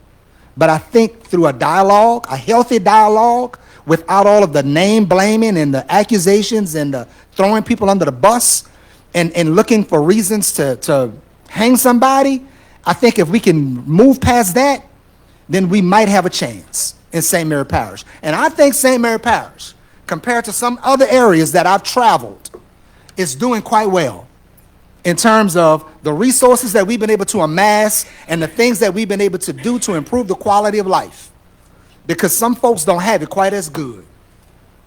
I would have to second that motion on numerous Thank different you. things for our little parish. I think there should be more positivity across the board. We have just as many great things going for us as we do other issues. So I moved away. I came back. I said I was never coming back. Oh, we're so glad you're back. Well, I came back and then I ran just because it was the people that I loved and I knew, and I'm glad that my kids are back here and we're doing this again. But I think that this is a great idea. I think if the conversation can stay abreast for us to have the foresight to try to do this in the future for the taxpayers. Like I said, it's something that the Louisiana State Bond Commission and Council actually recommends that we do. And so as we know better, if we could do better, I think it protects everybody. And it's not just, I like to try to practice what I preach, Yeah. you know? Yeah. So it's things that I'm looking at for my own personal benefit and my own reasons that we will not discuss at this podium, but it's good for us. It's good for the taxpayer. I think it's wonderful. So that's it. I appreciate it. Thank you so much, Ms. Anselm. We appreciate your input. Thank you for coming up, speaking about this. I've had this conversation with other council members up here before, and always hit with the same roadblock. That if we separate the checking accounts, then it's going to put a harder budget crisis on the administration. But I'm all for favor of separating this money. I have a question. So if we're already at the beginning of the year and it's hard to separate it already, even though allocations are being made, when would be a good point to look at it, to even bring it back up That and can say, keeps kicking down the road. One year, they say next year. Then that year happened to say next year. well, that's kind of So my thing is if you band-aid off slow, it hurts. Just pull the band-aid off. Well, that's what I'm saying. We're at know. the beginning of the year, so I'm asking, and I think you're wonderful. I think, thank you for everything that you do, because I couldn't imagine sitting behind where you sit and the things that you do. But when would be a good time to reapproach this so it doesn't just get kicked down the can down the road? In my opinion, the time to reapproach would be when revenues go up, when the road money revenues go back to what they were a couple of years ago. You know, when our all the revenues that we receive increase to fund everything, that would be the best time. We all hold our breath for that. If we had about another $6 million, hey. Yes, Do you it. got it. I have Dr. Rink wants. Lindsley, I want to thank you for coming, you know, and for your comments that you did at the public forum. And I think the public forum was a great arena for people to get out there and really kind of express what's going on in their community and their feelings about the situation. Because you're right, I don't live in Bayou Vista, you know, so I don't have firsthand knowledge of some of this stuff, you know. And we can try and go to every meeting, but it's hard, you know, it's hard. So, you know, I think one of the misconceptions too, you know, and I tried to clarify that a little bit at that meeting, is that yes, there is a certain amount of that money that is generated, you know, and I'm going to use air quotes for Bayou Vista, you know. That money has always been divided up based on population. But if you read the tax call, that is for wards 5 and 8, you know, not for the sewage, because that's been a little contingency, you know, and miscommunication. It's for, you know, those wards which incorporate unincorporated areas of Patterson and Bayou Vista. So that would be Hill and Lex, correct? All the way to Calumet Cut. And then that cuts off. Everything that's unincorporated. Yeah, it's their areas of unincorporated. So of course, you know, Mr. Hill's area is completely unincorporated. So, you know, but the other thing that the tax call doesn't do is it doesn't designate who is actually allowed to allocate that money. You know, I mean, and if you read our charter, the budget's an administrative function, you know. So I think that's where some of the miscommunication has been, because even though that money is coming into it, I'm going to 100% agree with Reverend Matthews, it wasn't inappropriately used. It might have been transferred from that fund into the general account to be used for that appropriate purpose, but because the checks are written, you know, from that, and from an accounting purpose, you know, maybe it's easier from an accounting standpoint to say, okay, I needed to take $50,000 out of this account to deal with a road issue in Bayou Vista, and I account for it in the sales tax fund, you know? Maybe that's, I'm just throwing ideas out there as potential solutions, you know? And that may be a way to be more transparent as to how the money is spent, because it's not an inappropriate use. I mean, there are, you know, multiple specific uses that that money can be used for, and you can look through the budget and see. You know, ideally it would be nice if it was just a slush fund and we could just dip into that for special projects. But unfortunately, we know how tight the budget has been over the last few years, and it has to be used to shore up those areas of the general, you know, budgetary items, you know, which is roads and building maintenance, etc. So I think that's part of, I totally agree with separating it, and I totally agree with, you know, the issues that arise right now because of the funding and stuff like that. But I think even with how we document our accounting right now, I think we could be a little better about it to be a little bit more transparent so the general public can understand where those monies are going. I can say I would greatly appreciate it. I'm used to looking at things like that, but with Bayou Vista being unincorporated, sometimes it's a little harder to track for me personally. I can't speak for anybody else, but anything to make it easier, I would appreciate it. And like, thank you if I don't have to wade in water later on in the Madam process Chair. of our situation. Wait. We have Mr. Ina. Ina is next. I was just gonna say, I understand what, I'm gonna just kind of defer my comments because I think we have an issue that we need to get.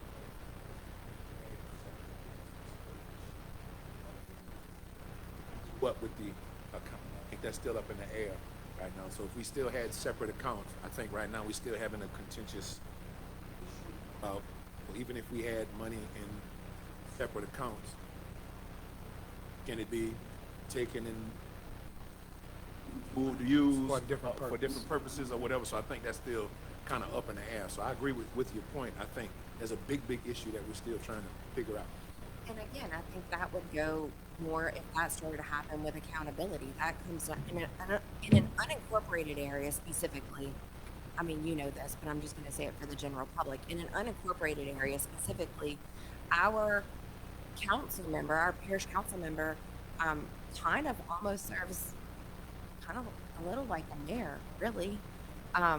So when those accounts, if they could ever be separated and earmarked, the accountability would fall on the council members that ran for that spot. And I have all confidence in the council members that were elected by their public that they would probably do the best that they possibly can, but they would need the accountability for it as well, which I think would clear some things up too, you know. I think kind of where we stand at right now is if there was a mayor of an unincorporated area that had money in his or her account, another entity that can come in and say, hey, you can't spend it, I'm going to take your money and spend it for another purpose that's better. That's kind of where we are right now. We're trying to figure that out. So y'all want a police jury back? Because that's what that was. Madam Chair. My question is for Mr. Paul. On average per month, what would you think the total combined revenues collected for 3/10 would be collectively for all Just for 310? yeah, all for the whole parish, on an average month, everybody. Oh, 3/10 The and part 5. that Yeah. we get, or the part, The part that the parish collects. that the parish Like, say, for collects? example, if we was to say we want separate checking accounts, okay? That cash money coming in from Morgan City tax office, how much of that revenue does the parish collect out on average per month?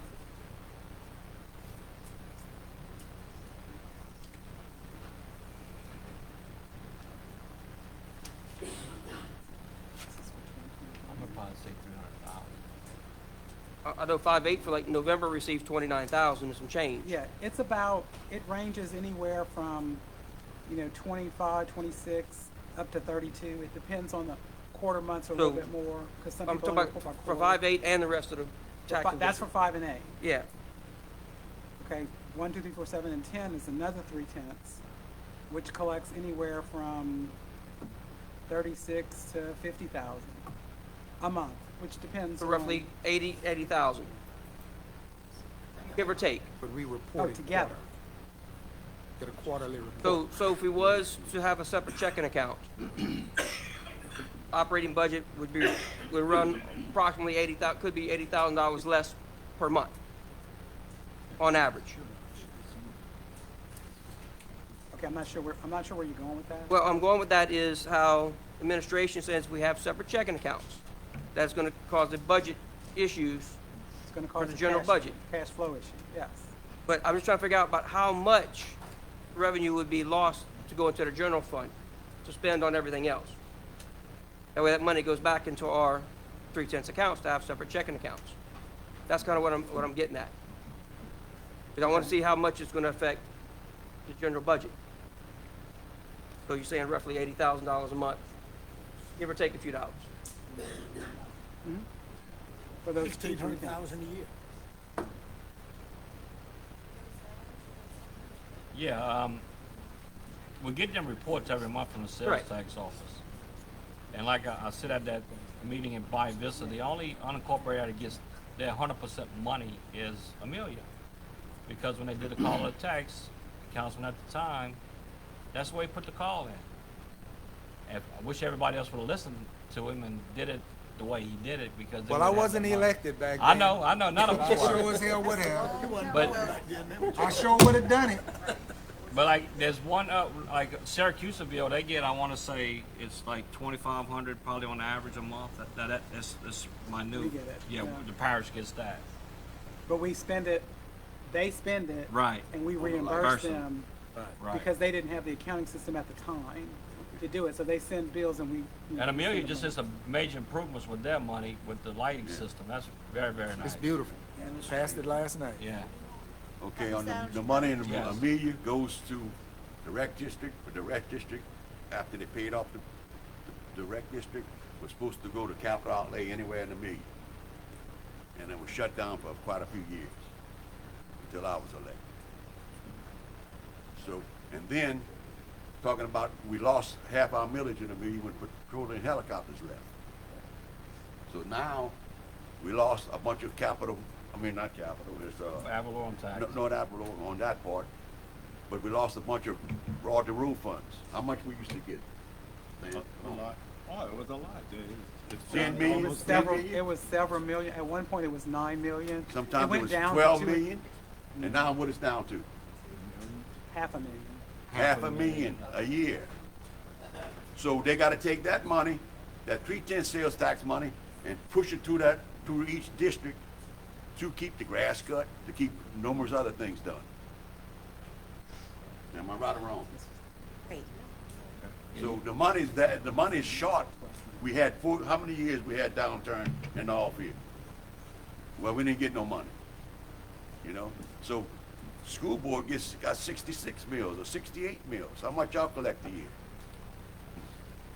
I couldn't tell you exactly, however, as far as that, I can speak to that. We also transport, feed, educate, mentor all of those children, and also the private school kids, we also transport them. So just like y'all, a lot of our money comes from state and federal government. It's all accounted for, and then we have what the taxpayers give us, which 100% of the teacher's tax goes to goes to the teacher's funds, whether it's in a stipend from us. And when sales tax are up, I can tell you what has been done in the past so far is, even if once sales tax goes up, we give them a stipend. If we don't have enough to give them another stipend, if the general fund of the board in the past, we did vote and completely matched it to continue to give them another stipend. So a lot of times it has been said that our teachers, their pay isn't up to par, things like that. However, some of their actual pay, support workers, stuff like that, our teachers, our support workers, our staff, It doesn't get put in as their complete paycheck because we depend on the taxpayers to keep voting for that. So, but it is part of as a thank you, and it's because of the taxpayers doing that. But we all try to do the best that we can, and there's only the amount of money that is there. Okay, we used to get 10 to 15 million, it's down to half a million. Could y'all just Well, survive that way? I can tell you, I can't answer for everything, but I pay attention to what's going on in Bayou Vista. When Cameron went down, your taxes, we're losing taxes there too. So that comes down to a maintenance district when we're talking about those funds.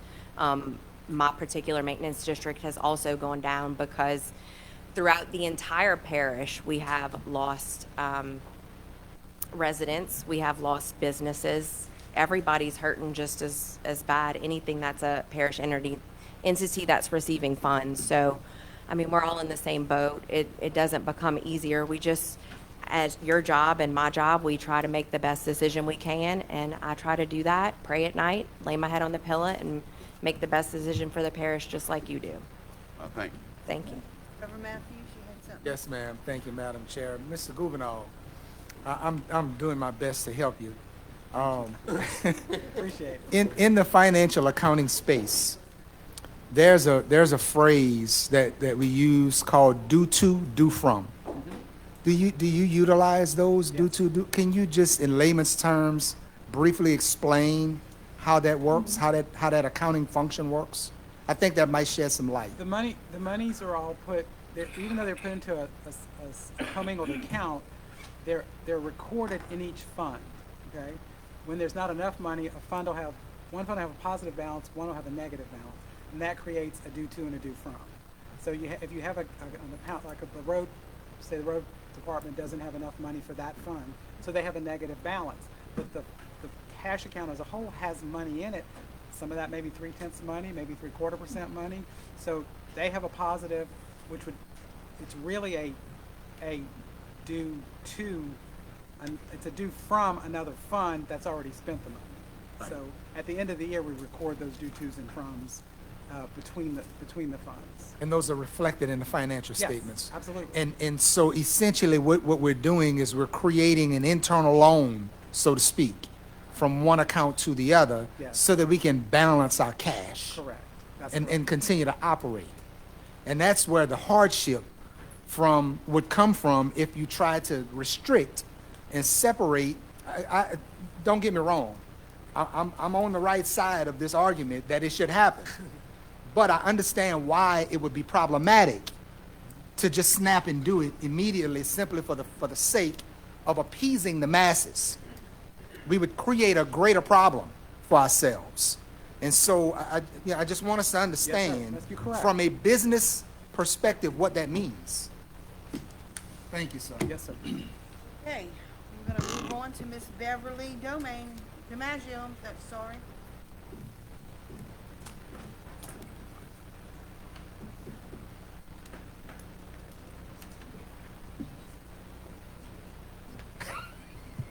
I'm Beverly DiMaggio. I live at 800 2nd Street in Franklin, Louisiana. I'm here on behalf of a number of non-for-profits to speak on 15B, a resolution requesting St. Mary Parish municipalities to help fund the transportation and elderly feeding programs for St. Mary Community Action Agency. We have always worked under the assumption for the last 20 years that we had to personally go to the municipalities and present our case to take care of their clients, and they would give us the funds. So we're a little bit concerned that the parish is only asking for one non-for-profit to get these funds. And it could hurt us all. And yes, I've been listening to all this. Everybody's hurting. The money isn't there. But I can tell you, the people are starving out there, and they need help. And if I lost my funding from the municipalities, I would be dead because the parish has had to cut me. And while I'm here, I'm going to answer the question that was asked several weeks ago when they said, why didn't any of the other agencies that were cut ask to be put back in hold? Well, when I was cut, I revised my budget, and I cut out an administrative position in order not to stop feeding and taking care and transporting these clients, the seniors that need our help. And they really do need our help. We don't get Medicaid, we don't get Medicare, we don't get DOTD money. My transportation has tripled, and it all comes off our backs. So I'm just asking, why would you, or I'm hoping that this council will not put one, and it's a great agency. Community Action is a great agency, but we're all trying to take care of the citizens of St. Mary Parish. And therefore, we all need what we get. And there's one mayor sitting right here, and he can tell you. He took over when they were in the red, and he told me one of these days I'm going to be able to help you out, Beverly. But guess what? We deliver meals and we take care of those seniors in his municipality, and he doesn't give us anything. So please, fellas and ladies, remember, it's not always who is the biggest, but it's all where the heart goes. Thank y'all very much. Thank you. Thank you, Ms. Betty. Item 9, report from Mr. Sam Jones, our parish president. Thank you, ma'am. I want to see if I can raise it up a little bit. For a number of years, there's been an attempt to take the old hospital in Franklin and reuse it for people who are older and didn't have places to go. And it finally came to a head a few weeks ago, and I got a call from the person who had been working there, and he said that he couldn't do it because they were $5 million short. I made a call. We went back and forth for a day, and the next day we got the $5 million. We're going to renovate that hospital very soon.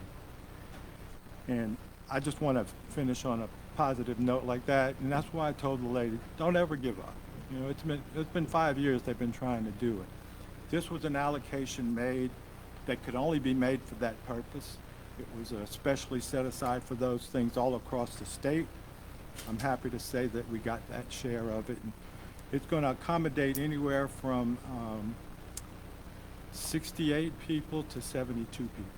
So, hallelujah. Thank you. Thank you. Thank you. Sam, I want to thank you for that. Because it's hard to get money now. I know where it's at, though. I know where it's at and what you can and cannot use it for. Some things you can't. President, where did that money come from? What agency or state or anything? Where did that come I'm not from? going to tell you because you're going to go try and mess it up. Oh. I'm kidding, but it's a fund for rehabilitation of hospitals and things like that. It's a special fund, can only be used for those things, and it's been hanging out there for a long time. But where did it come from? It's state State? fund. Yeah. Yeah.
That's awesome. Madam Clerk, I'd like to call up Evan to talk about the deterioration and how we are overcoming it with new people, new companies that are coming in. We probably have, how many jobs we have open we can't fill right now? 400, 500? So total jobs, just new employees, new businesses that are here, we have about vacancy about 35 to 4,000 positions that are available, that are going to be actively hiring. And in total, total, 500 immediate. Yes, yeah, exactly. And over the next year? Over the next year, next 2 to 3 years is the 3,000, 4,000 jobs. Immediately this year is closer to 700. And we're working it. We're working it, and it's all across the parish. It's not just here. It's from Amelia all the way to Franklin and there on. But go ahead. Yeah, no, I just wanted to say too that, we finished last year with the greatest, we broke a record in terms of capital investment into St. Mary Parish. I mean, we broke $500 million in capital investment in St. Mary. We haven't seen that, based on my research, in at least 20 years. We're seeing this year, we have 3 expansions of current businesses that we're going to be announcing in the next couple of days that are not only going to have substantial capital investment facilities, they're all creating jobs, and these are well-paying jobs. So what we're going to be seeing now is just organically wages rising in St. Mary Parish. Ideally, this will spur more housing development. The parish president and I have really made this kind of a top priority of seeing more housing development in St. Mary. And newer housing, we started talking with landowners, we started speaking with housing developers and architects. We have a rough idea of a planned development that I'm hoping to bring, share details of it to the council and the public over the next couple of weeks.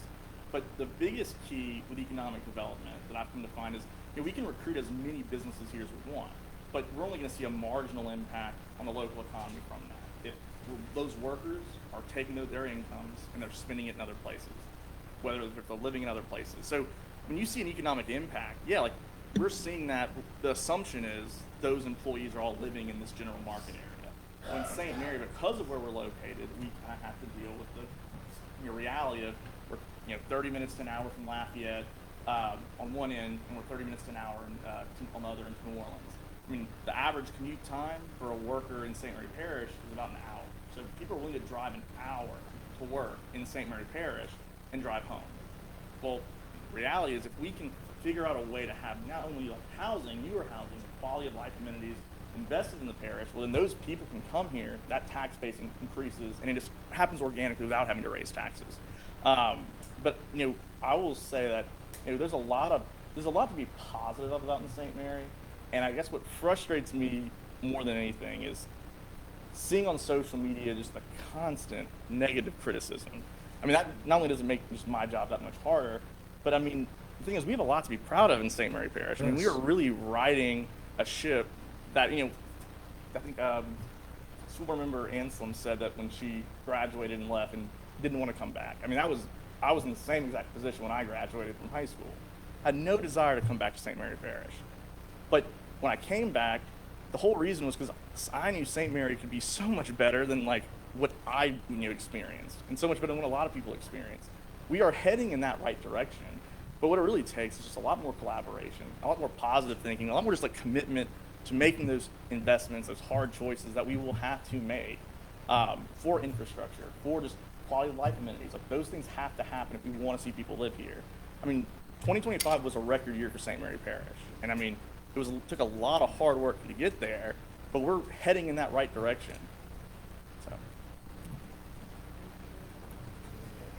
Yeah, one question. Do we have, what's the status of, if you can say, Kumo Tire? That are still alive? Does it have a heartbeat? Is it done? Can you say? So I was hoping that no one would ever ask me about this ever again. A lot of people ask about that. So yeah. It happens to be in my area. This is the room of hot seats. Right. I will say that. So that project, I think when we announced it, it was very premature. Personally, I think that at the time, the factors at play indicated that the project was going to happen sooner than what was, I guess, real. As far as conversations go, the project, it's still a prospect. I definitely would not hold my breath on when that would happen. at this point, it's more just waiting and seeing. I mean, I'm not holding my breath, waiting for Cuomo to come in tomorrow. We have a lot more projects that are in the pipeline that are a lot closer to coming to reality than that one. And honestly, much larger projects than the Cuomo project would have been. So yeah, I mean, at this point, it's kind of just, it's on life support, but that's the best case scenario right now.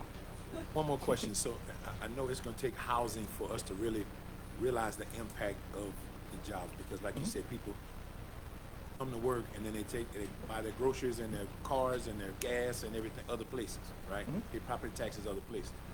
How is the response? Because we have a small number, I would say, of landowners that own quite a bit of the land here. What's the response been as far as Surprisingly open-minded optimistic. thinking to say, hey, we want to? Oh, absolutely. Surprisingly optimistic. I will say that. I mean, I think really what it took was a catalyst to have those conversations. I mean, when Saronic came in and with the number of jobs that they are looking to actually create, and really the emphasis that Saronic had on wanting their workforce to be local, and they wanted to create it organically without necessarily stealing employees from other employers, that really was the catalyst to say, okay, for housing developers, they're like, well, we're going to come in where the money's at. If there's the demand there, we'll fill that supply. Well, we didn't really have that demand until we had that Saronic project. And then we're seeing other projects. I mean, with the Metal Shark recent acquisition, that project has the potential to be another multi-million dollar, $100 million project. That one, while they acquired Metal Shark, the plans for expansion, I actually talked to the CEO of the company today, the plans for the expansion, we are definitely in competition with neighboring parishes, but I will say in conversations with him, we are definitely on the high end of that site selection location. As far as the housing goes, these are optimistic conversations. I think the biggest, not to really, dredge up what's already been said, but the biggest question is going to be utility infrastructure. Water, sewer, power, that's going to be a huge critical need for these planned developments. That will take a substantial amount of investment, but I do think there are ways that we can get creative, whether it be through TIP districts or special development districts, assigning these areas for these planned developments. I do think there's something where we can have these dollars dedicated for those areas, but only to be reinvested back into those areas.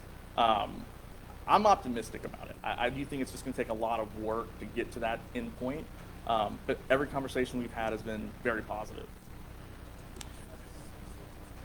Kevin, I'm glad you made the decision to come back home, because I've had, all the time I've had the opportunity to work with you, you're outside the box thinker, you're very thorough, you're a go-getter, man, and we're really, really privileged to have you here, so we're glad that you came back home and made that decision. So I want to give you your flowers, man, while you, a lot of times people wait until it's over, but I think you're doing an outstanding job, man. I'm really proud of the job that you're doing, man. Keep up the I good work. appreciate that, Councilman. I will say this is definitely by far the, even compared to working in Washington, this job is substantially harder than any job that you've ever had before.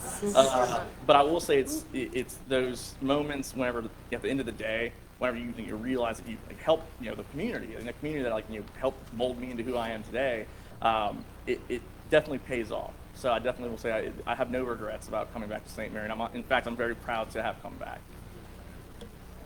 Everybody's looking for homes. I have 9 on my street in Bayou Vista. Yeah. So we got housing. We're not I know my dad's house is, I think, one of them. We have a hotel that needs to be torn down and put some apartments there. Yes, Hello. absolutely.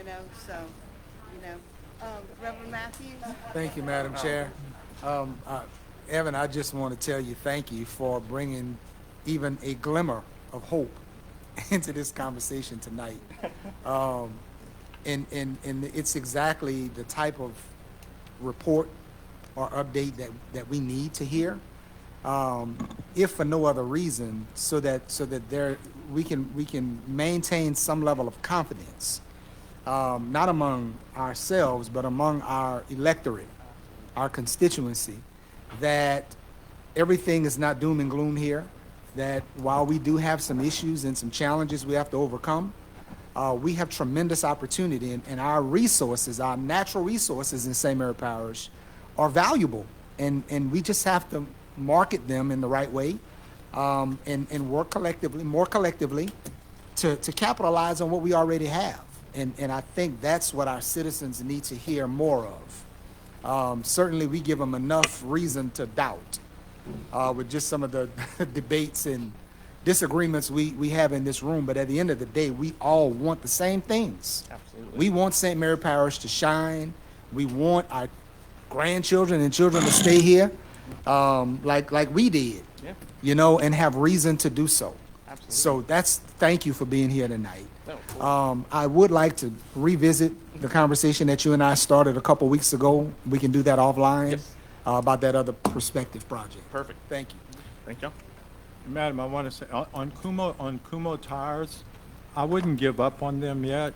They have been in the process of taking down their place in Texas, but then the tariffs came, and the tariffs have messed up things there, but I wouldn't give up on them just yet. On to item, thank you, Evan. Moving on to item 10, report from personnel. Paul Gubernal, our CAO. Thank you, Madam Chair. Thank you, Evan, for leading this into a positive way. I appreciate that. Y'all received my report. There's a lot of informational stuff on here. You know, the main thing is, you know, we're paying for prisoners all over the parish, all over the state, and, you know, those bills come in every month, so we wanted to show you that. And then the other things are just a little explanation about some of the resolutions, about some of the airport projects that are going on, so a little more detail than what's on the agenda. If anybody has any questions about my report, I'd be happy to entertain them at this point. Mr. Ina? One question, Mr. Paul, what is the status of the studies that we've been, because I get a lot of calls from people that are out in the cold, in the hot, in the whatever, about where we at, so we can see where are we at with that? The compensation study got halted because of funding. You know, we have been working with the grantor. We just recently, late last week, got confirmation that it was going to be funded. So I couldn't proceed with that project not knowing it might not get funded. Although we thought we had confirmation when we started the project. But now then they came back and said, no, you have to jump through these hoops before we're going to finalize it. So we just got confirmation that it is going to be funded. So we've started up the process again, and the new timeline, we got a new timeline yesterday saying that it would be completely finished by May. So it did get pushed back, but because, you know, there was an issue with the grantor. No more issues? No, they told us. Guaranteed that's going to be funded? They told us that all three are funded now. Got So it. we can go, you know, we can put the other ones out for bid, the other two, and finish the one that we have started. Yes, sir. Reverend Matthews. Thank you, Madam Chair. Mr. Paul, there have been some ongoing conversations with Fire District 11. Dr. Rink and I have been talking with that group, and the letter of funding, I guess, would be the best way to describe it, that needs to be sent to the state. Where are we with that? Gary, actually, my purchasing agent who handles the bids and everything, actually spoke with the state today, and we're trying to actually get what they want from us. We've sent them a copy of the budget that shows that it's in our budget. So we're just kind of at their mercy to say, because they just want that letter so it can go out for bid. And see, Right. and we're complying as fast as we are kind of at their mercy to say, tell me what you want. You know, do you want to know, it is in the budget. I can show you that it's in the budget to Right. move forward. And hopefully they're going to say, hey, this is okay. So the fella at the state is not the easiest to deal with, but That Mr. Kai. I wasn't going to say his name, but Well, I'm sorry. Wait a minute. Transparency, right, Miss Andre? Transparency. That's him. Kai. So Chief Clark sent us, Dr. Rink, I think you were copied on that email, a sample letter, apparently of what he described to the chief needs to haven't be seen in that. the content of that, the haven't body seen of that letter. So, I mean, I'd be happy to forward it to you. Please do. Because he kind of laid it out specifically according to what they told him, or what Kai told him needed to be in that draft. So if that'll kind of help. Absolutely, definitely. We couldn't get it from Kai, so if Okay. Chief Clark has it, send it to me. I sure will. And God bless him, because he's been patient and he's been relentless. And he's been working. He's one of the hardest working people, I tell you. Oh, yeah. And He's passionate. yeah, so, and I think in the letter, in the draft, it also indicates some other funding measures that the district is willing to take to help offset some of the match. So it looks like there's a little bit over 2.1, 2.2 million, when the projected amount is well under 1.8 or 1.9. So we should be in the clear. Send it, yeah, please send it to me. Okay. Okay, guys, we discussing and we're asking Paul certain questions that's not on our agenda. We have to stick to our agenda as far as asking questions.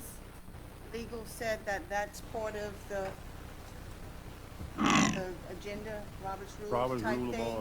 So Yeah, we just want to be mindful of the open meetings law and make sure that everything we talk about has been properly noticed to the public. That's all it is. And I am A available, caution. Well, anytime during the day, here at work and even in the well, no, evening. hold on, Mr. Paul, because I need some clarity on that.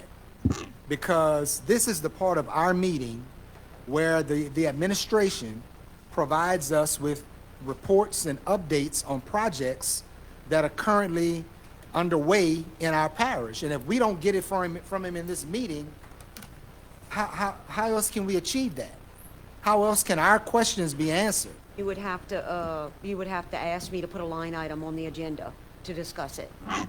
Because specifically, he's presenting his report to you, so whatever he has in that report, he That's is the only thing we can mindful- question him about. He should be mindful of saying, do you have any questions in reference to my report?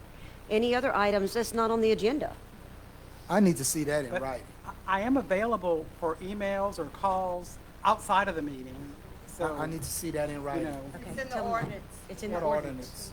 It's in our ordinance for the items for the agenda. We need to revisit that ordinance. I don't like that. And let me just say this, Madam Chair. The reason why we engage in this kind of dialogue is not to put him on the spot, but so that the viewers that are watching these meetings can be well informed. These are administrative functions that are ongoing, part of the day-to-day operation. And if we can't ask him questions about that, we need to revise that ordinance. That we shot ourselves in the forehead if that's what that means. We'll We're have to not look taking at it. action on nothing. We're just asking Right, questions. we're just asking questions. We're asking for updates on day-to-day operations. I just had When to did that bring it become up. illegal? Yeah. Yeah, don't shoot the messenger. I'm just. I'm gonna shoot somebody. We'll have to look at it, so, okay, we're gonna go, moving on. We done, Mr. Paul, with your Yes, ma'am. report? Yes, thank Okay, all righty. I could have left 30 minutes ago if that's the case. I'm gonna take Rodney's Stop role. coming to the meetings. Miss Mandy, No, we'll have to do them one by one, I think. is everything in order? No, ma'am. So, of course. That's a loaded question. It's the theme tonight. 6 years, that's the first I've ever heard that one. Okay, I have a few items to go over. With item A, the landowner requests that the council table this item. We need a motion to do that?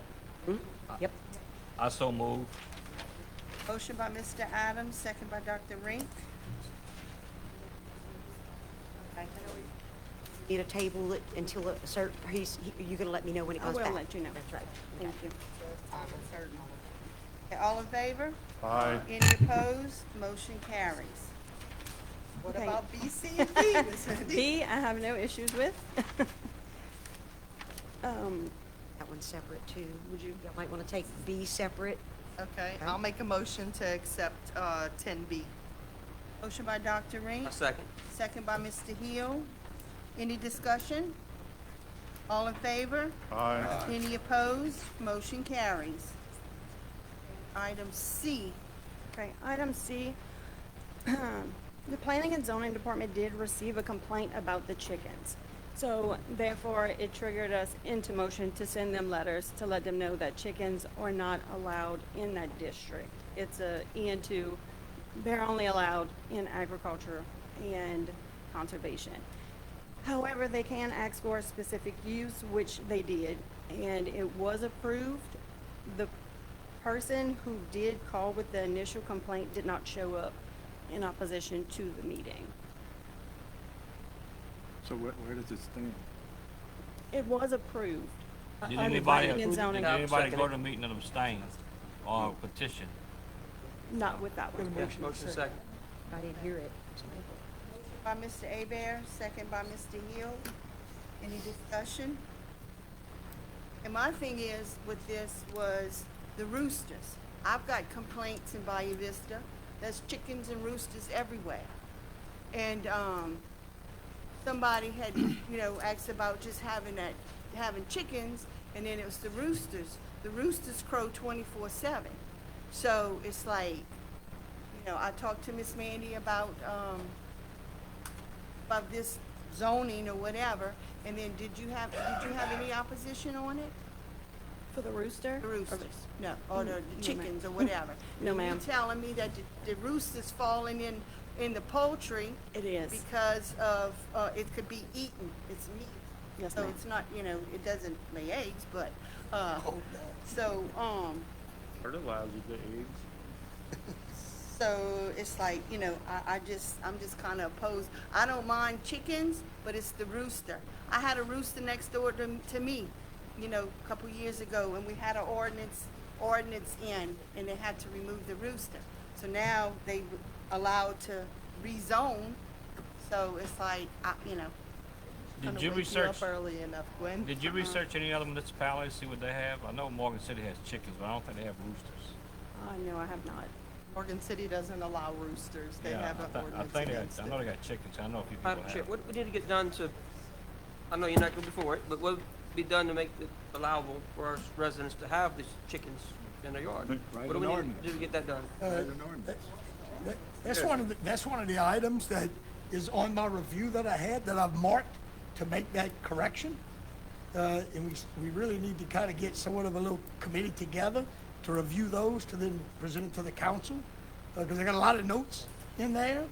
So we could then put it together and submit it to the council for final approval of changing that stuff.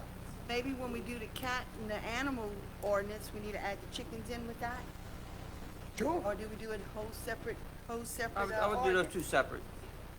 Didn't we That was create just- something similar for pit bulls? Yes, So- yes, You can have them, but under these conditions. right. So what y'all wanna do? Are we moving forward with this, with chicken and Yeah, roosters? we Are have we a we have a modifying the motion, Have a so, motion, so. okay, we have a motion.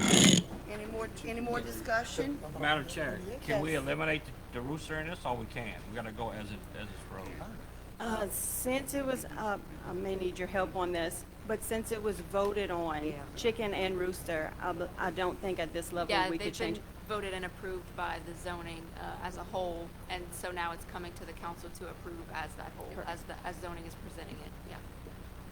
So we can't amend it, or if we amend it, we have to kick it back to planning and zoning? Then it becomes something different for planning and zoning to approve or disapprove. I believe it would have to fail, and then they would have to wait a certain amount of time to reapply. I'm just kidding. I don't know why y'all wanna be hating on roosters. I'd hate to approve it, and then we get an ordinance, and then the rooster's gonna go out the way if they already have. That's the only thing. Yeah, what's gonna happen with the implication of that? If we create an ordinance that bans roosters but allows chickens, what about these people that have these special variances at that point?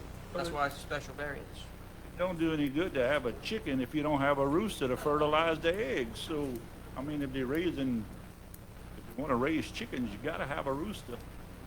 Prices of eggs are going down. Is that one of the problems? That's why Yeah, but it went chickens up? are real tasty. I mean, yeah, I like chicken, shoot. Y'all wanna do an individual vote on this? In Morgan City. Yeah. Okay. Say all in favor? Aye. Any opposed? I Nay? abstain. That's a no vote. No, it's not. It's an abstain vote. It's a no vote. Now, we ain't the gonna argue about definition. A down, that. go no, that's it? Yep. Okay, it passes. D. D? Okay, item D. A resident of the area did attend our planning and zoning meeting with opposition, and also I have a petition of about 37 signatures in opposition. I'm sorry, I have in a copy opposition of to it. what? In opposition to what In now? opposition to the specific use for a church. Oh, And what are they wanting to do? They just want to build a church. Oh, So it's build- done by specific use.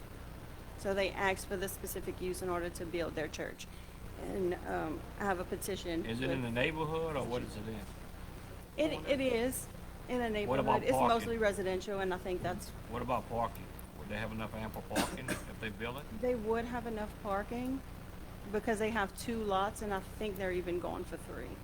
What was the reason for the opposition, the 37 signatures? I mean, I know you Mostly- told me they didn't want it in that area, Mostly because it's just a residential area, and they wanted to keep it strictly residential. but planning and zoning approved it anyhow, even though they had the 37 signatures? They did. We had 1 no. And 4 yes. if purposes, churches have their own, wherever a church is, they're in residential, they're in specific. They are by Most churches are specific use. kind of typically, Right, they are done by specific use. Are there any bars, anything like that, that this would then affect? There are no Next to a bars. school, Okay. basically. Okay, well, I've Within a never- block of a school, isn't it? About a block and a half from a school. 'Cause I know I got a few phone calls about, people in Yeah, I did too. opposition of it. What was that?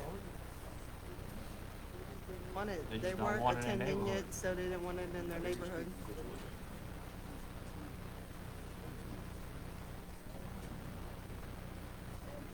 Any more discussion?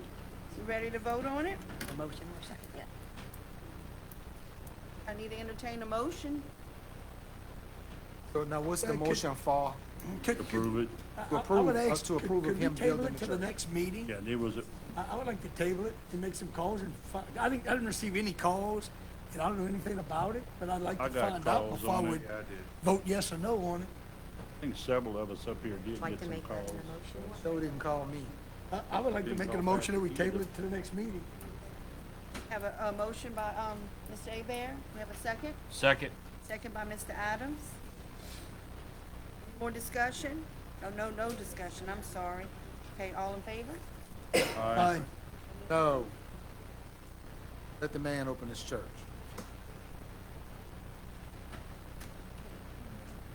Item 11, report Church of on every council block. meetings. Public hearing report, December 17, 2025, at 5:45 PM. Entertain a motion. I'll make a motion, we accept as written. Motion by Dr. Rink, second by Davis. Any discussion? All in favor? Aye. Any opposed? Motion carries. Item 12, report of meetings other than council meetings. I had one. Stay Bear? I was involved in a meeting on, I think Monday or Tuesday, with Lidacor, who is a organization that helps get funding. In that kickoff meeting was discussing the 5/8 sewer district of getting grant funding on it. We had engineer involved, we had Paul involved. We had a few different people involved with that meeting. We will have another one this coming week to move forward. I submitted a complete list of issues that Ward 5 and 8 has with their sewer district. And so they can start working and building on that to try to get some of this grant money for it. So I'll give you a further update in 2 weeks. Madam Chair. Okay, this was a conversation, and it was, I guess it was a meeting with Senator Arland, Robert Arland. The road, Rammus Bridge should be finished pretty soon. They done paved the beams, they done paved the roadway. Now they just need to come on top with the blacktop. And I thank Mr. Arland. Item 13, introductions of ordinances. 13A is for introduction and ordinance in compliance with ordinance number 1973, divisions 5.4, general procedures for public hearings, sections 5.4.3, specific use permits granting a specific use for Bryan Rock. Introduced by Mr. Orlando. Thank you. Item B. Yep, we tabled, that item, so we don't need, we can't introduce 13B tonight. 13C for introduction is an ordinance amending ordinance number 2410 regarding public comment during public council meetings. Mr. Abear? Ms. Lisa, I got a quick question. Can you, when you changing the ordinance, can you like highlight what they are, which the change is actually going? Yes, sir, I sure can. I sure can. Okay, thank you. You're welcome. Item 14, adoption of ordinances. 14A.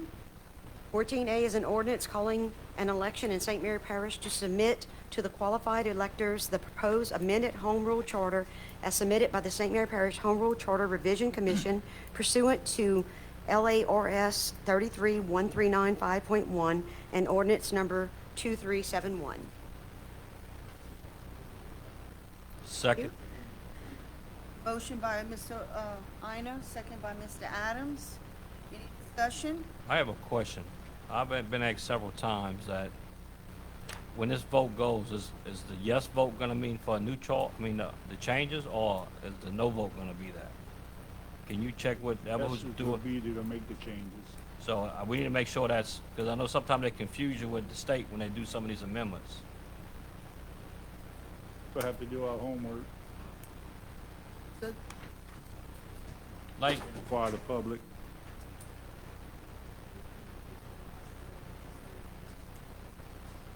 Tom Frame.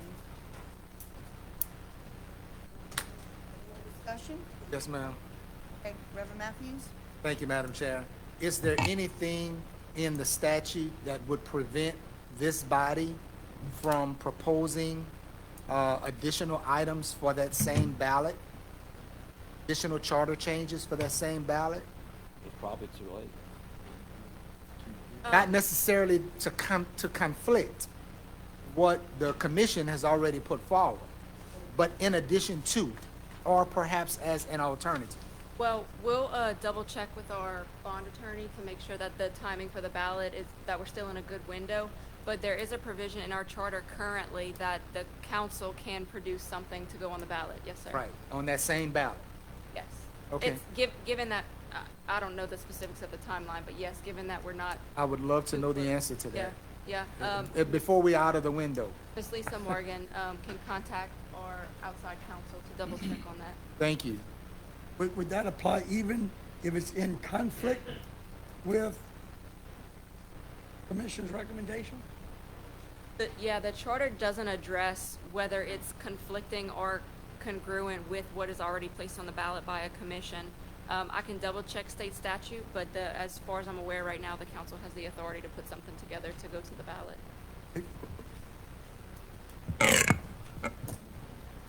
So we'll do a roll call. This is on item 14A. Mr. Ina? Yes, ma'am. Mr. Olander? Yes, ma'am. Mr. Hill? Yes, ma'am. Mr. Rolfe? Mr. Abear? Yes, ma'am. Mr. Davis? Yes, ma'am. Mr. Duhon? Yes, ma'am. Mr. Adams? Yes, ma'am. Dr. Rink? Mrs. Hidalgo? And Reverend Matthews. Started with me already? I ended with you. Ended with you. No, I'm saying, did you start Yes, sir. another one with me? Yeah, with the 15B. Oh, I've been here too long. With the resolution of respect. That was last month. Can you vote? Yes, ma'am. Thank you, sir. We have an unanimous vote. Just say yes. 11 yeas Y'all, and this the ordinance comical after a carries. while. Thank you, council. 14B. Okay, for adoption and ordinance of the St. Mary Parish Council condemning the improvements consisting of the Plantation Inn Hotel situated at 815 Highway 90, parcel ID number 29842811045.00 and 29842811004.00 as a result of same being in a dilapidated and dangerous condition which endangers the public welfare, and ordering the demolition and removal of said improvements by the owner thereof within 60 days from the effective date of this ordinance. Madam Chair, I move that we table. I think Mandy has to send out a letter. So That I wasn't move that we tied up. table it. Okay. Table till next meeting, or, How much time do we need, Mandy? Want to answer? okay. I'll second the motion. Motion by Mr. Olander, second by Dr. Rink. No discussion? Okay. What was the letter?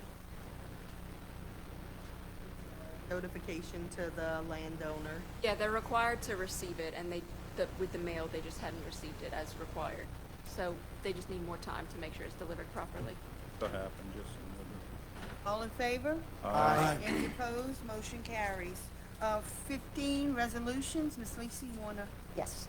15A is a resolution of recognition for Alma B. Williams on her 101st birthday. Mr. Hill, what's your wishes? I would like to move. So moved, seconded by the council. Yes. Okay, I'll read the resolution into the record. Whereas Mrs. Alma B. Williams was born on November 26, 1924, in Morgan City, Louisiana, and recently celebrated her 101st birthday. And whereas Mrs. Williams was the middle sibling of a brother and a sister and was married to John E. Williams Sr. and had one son, John E. Williams Jr. And whereas Mrs. Williams was a faithful servant of Sacred Heart Catholic Church in Morgan City, Louisiana, and whereas Mrs. Williams retired from the school system in New York and worked as a switchboard operator at the Lakewood Hospital, and whereas the St. Mary Parish Council would like to offer their congratulations to Mrs. Williams on this milestone of her life, now therefore be it resolved that the St. Mary Parish Council does hereby congratulate and extend their best wishes to Mrs. Williams. Adopted and approved by the St. Mary Parish Council in regular session convened on this, the 14th day of January 2026, approved by Gwendolyn L, Hidalgo Chairperson, and attested by Lisa C. Morgan.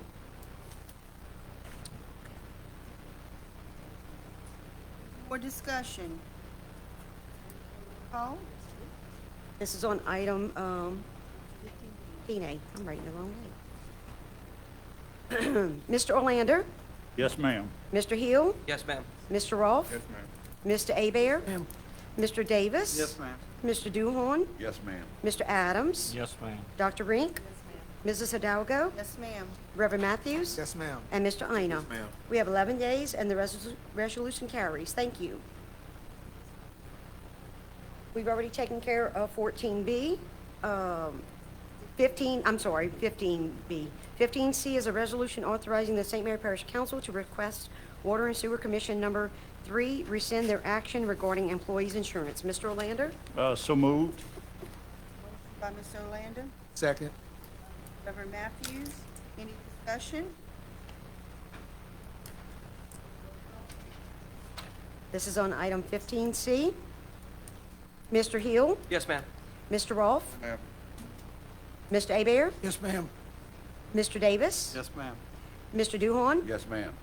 Mr. Adams? No, ma'am. Dr. Rink? Mrs. Hidalgo?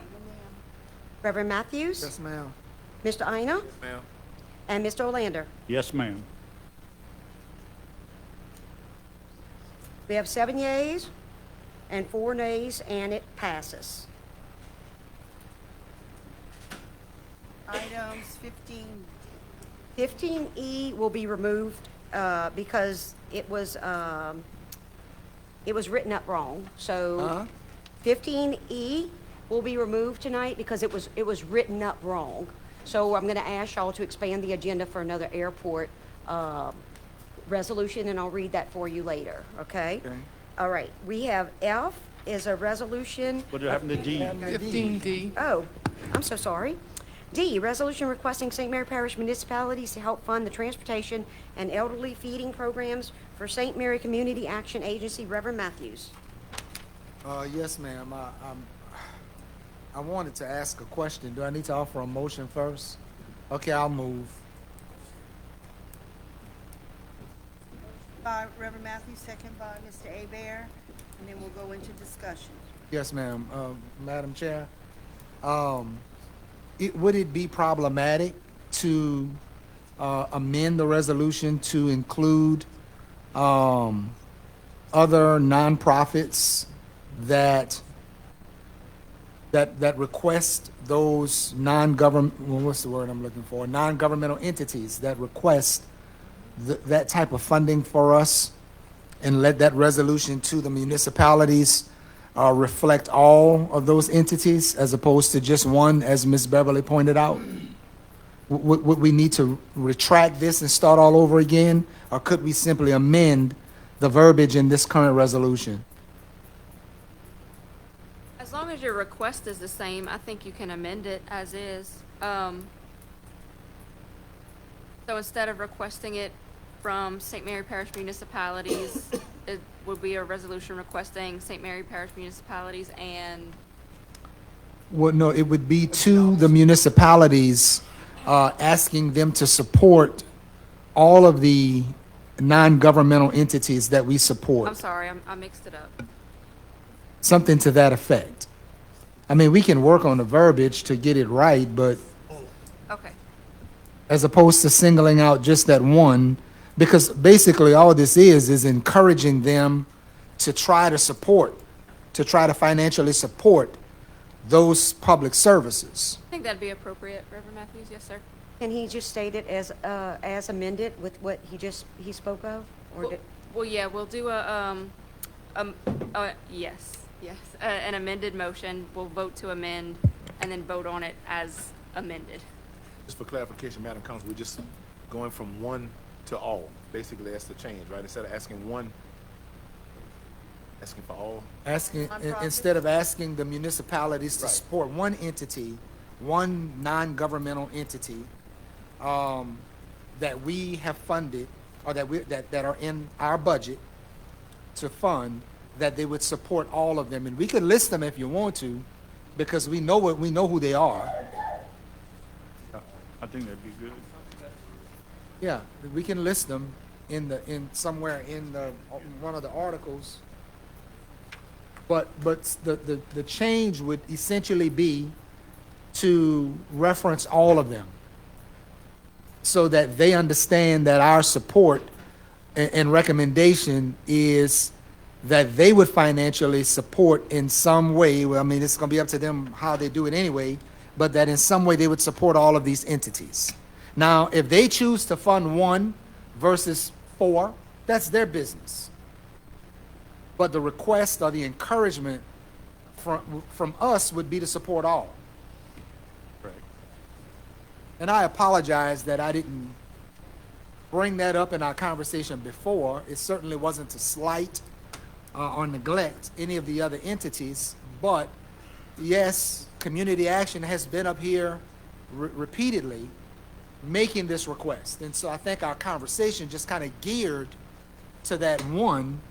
It was not intentional to slight anyone. So I want to be clear about that, because I support all of these entities. So Reverend Matthews, would you like to offer that amendment? I certainly would, ma'am. Okay, thank you, sir. I have a motion by Reverend Matthews. Do I have a second on the amendment? Okay, we're going to vote on the amended,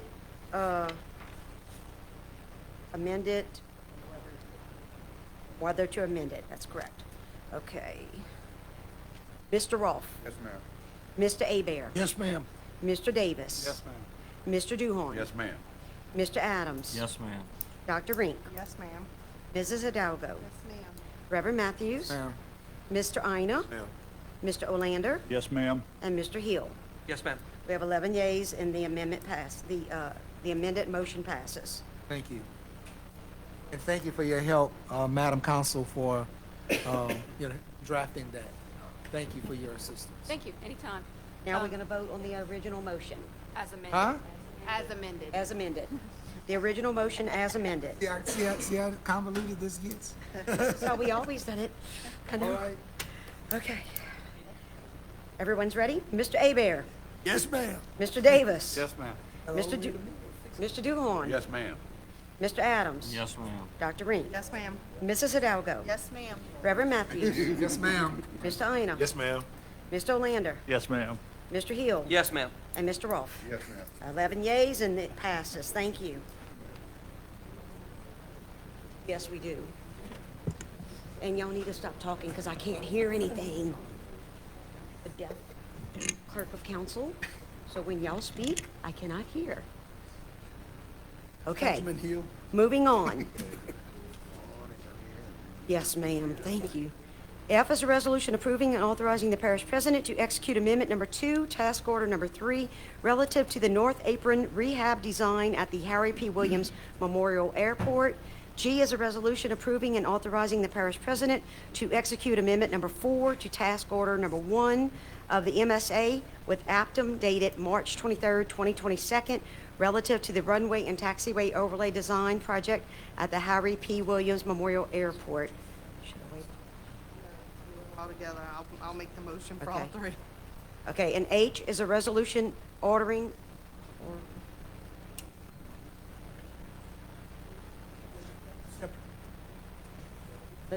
okay, we'll read that one separate. So we have 2 resolutions on the floor, F and G.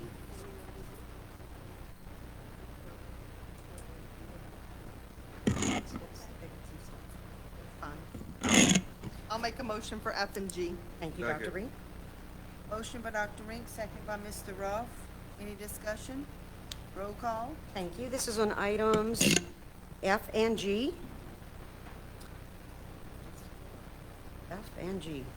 Mr. Davis. Yes, ma'am. Mr. Duhon. Yes, ma'am.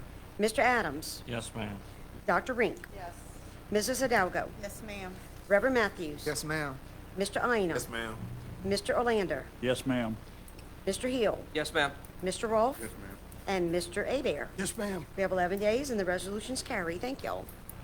Next, we have H, a resolution ordering and calling a special election to be held in the parish of St. Mary, state of Louisiana, to vote upon the adoption of an amended St. Mary Parish Home Rule Charter, making application to the State Bond Commission and providing for other matters in connection therewith.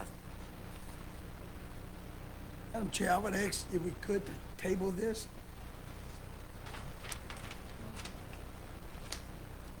And, What reason? yeah, before we go into the Uh, second.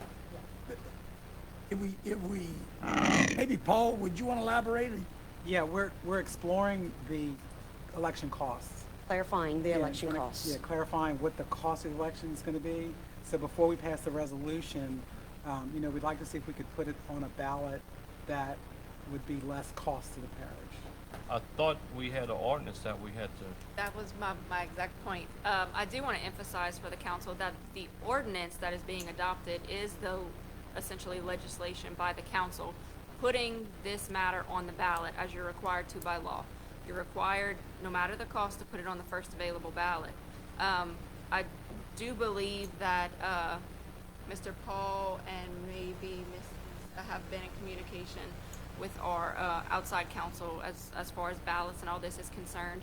And I did ask them to confirm whether or not tabling the resolution would affect the physical aspect of putting this matter on the ballot. And I've been assured that it will not affect it. That's If y'all would correct. like to expand on that.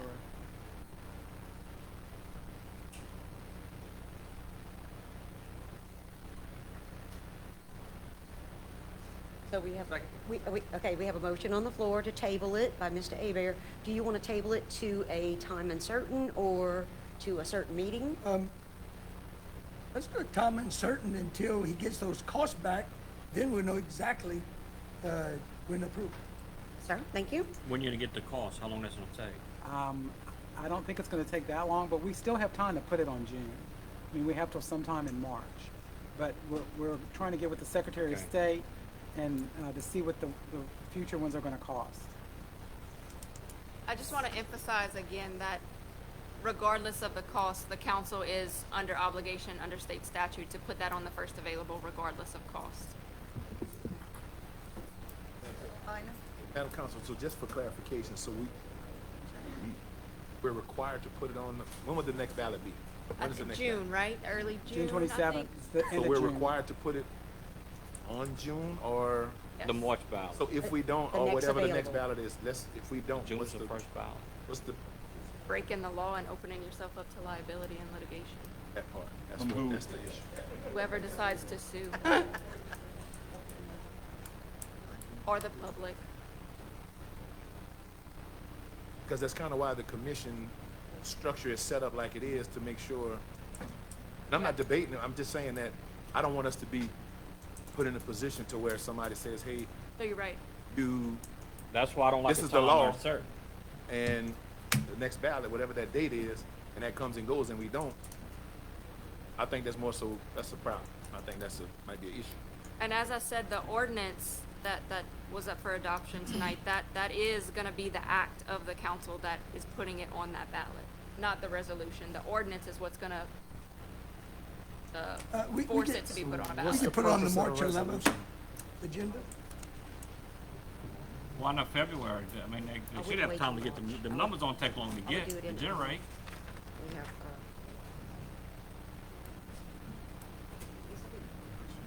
I've called and got that before. It don't take long. Thank you. Okay. Our meetings in February are the 11th and the 25th. So the 11th should be suffice, Mr. Aber. Would like to do that? Okay, we'll table to February the 11th. We have a second? I didn't know if I heard anybody with a second. Keep it. Yeah, Hill. Okay. Madam Chair, yes, a question. And Oh, that's Table. right, that's right. no discussion on the table? But I'll be willing to answer anything for you after. I will say that if your question is related to it being put on the ballot, that you guys can send your questions to Miss Lisa Morgan and she can get with our bond attorney about that. All in favor? Aye. Any opposed? Against. Dr. Rink is a no, and Mr. Adams is a no. Anyone else?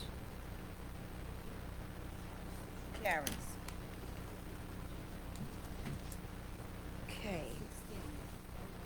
16, old business is referred from the December 17, 2025 regular meeting, referred from the advisory budget finance meeting, November 12, 2025. St. Mary Parish 4-H Shooting Sports has submitted their pre-application requesting funds for the program year 2025 funding request, $6,000. Excuse me, Madam Chair. Did you need to expand the agenda? Thank you, ma'am. Appreciate it.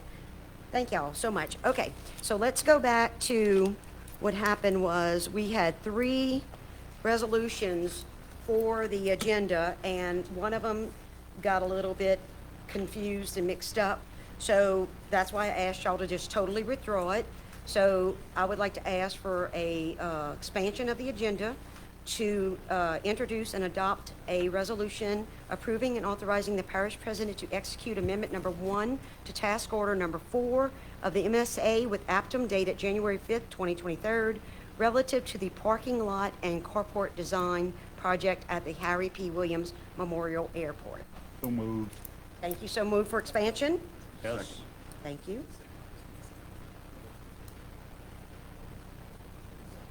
Mr. Duhon, okay.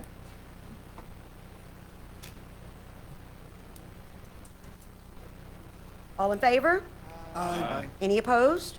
Okay, motion carries. Thank you. Now we'll have the resolution on the floor for adoption, and I can reread it back if y'all need me to. Thank you. Do I have a motion? Make a motion. So moved by Dr. Hill. Dr. Hill. So moved by Mr. Hill, seconded by Dr. Rink. Well, it's been a long week. Oh, It's been a long week. God, if he was a doctor. Any discussion? Any discussion on the resolution? Okay, roll call. Mr. Duhon. Yes, ma'am. Mr. Adams. Yes, ma'am. Dr. Rink. Yes, ma'am. Mrs. Hidalgo. Reverend Matthews. Yes, ma'am. Mr. Ina. Ma'am? Mr. Olander. Yes, ma'am. Mr. Hill. Yes, ma'am. Mr. Rolfe. Yes, ma'am. Mr. Abear. Ma'am. And Mr. Davis. Yes, ma'am. We have 11 yeas, and the resolution carries. Thank y'all so much. I appreciate that. Okay, next, we had 16A. I already read it into the record. What is y'all wishes?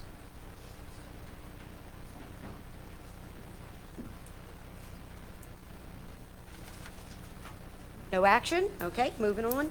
Next, we have referred from the December 17, 2025 regular meeting. Kevin Ordwine, Laboratory Director, Acadiana Criminalistics Laboratory, writes that the annual commission meeting hosted by the Acadiana Crime Lab was held on Thursday, December 4th, 2025. During this meeting, the 2026 proposed budget was approved by the commission members in attendance. The budget must be approved by at least a majority of the governing authorities of the parishes which the commission serves. What are y'all wishes? Thank you, ma'am. So moved by Dr. Rink. A second. Seconded by Mr. Hill. Good God. Any discussion? Any discussion? All in favor? Aye. Any opposed? Motion carries. Thank you.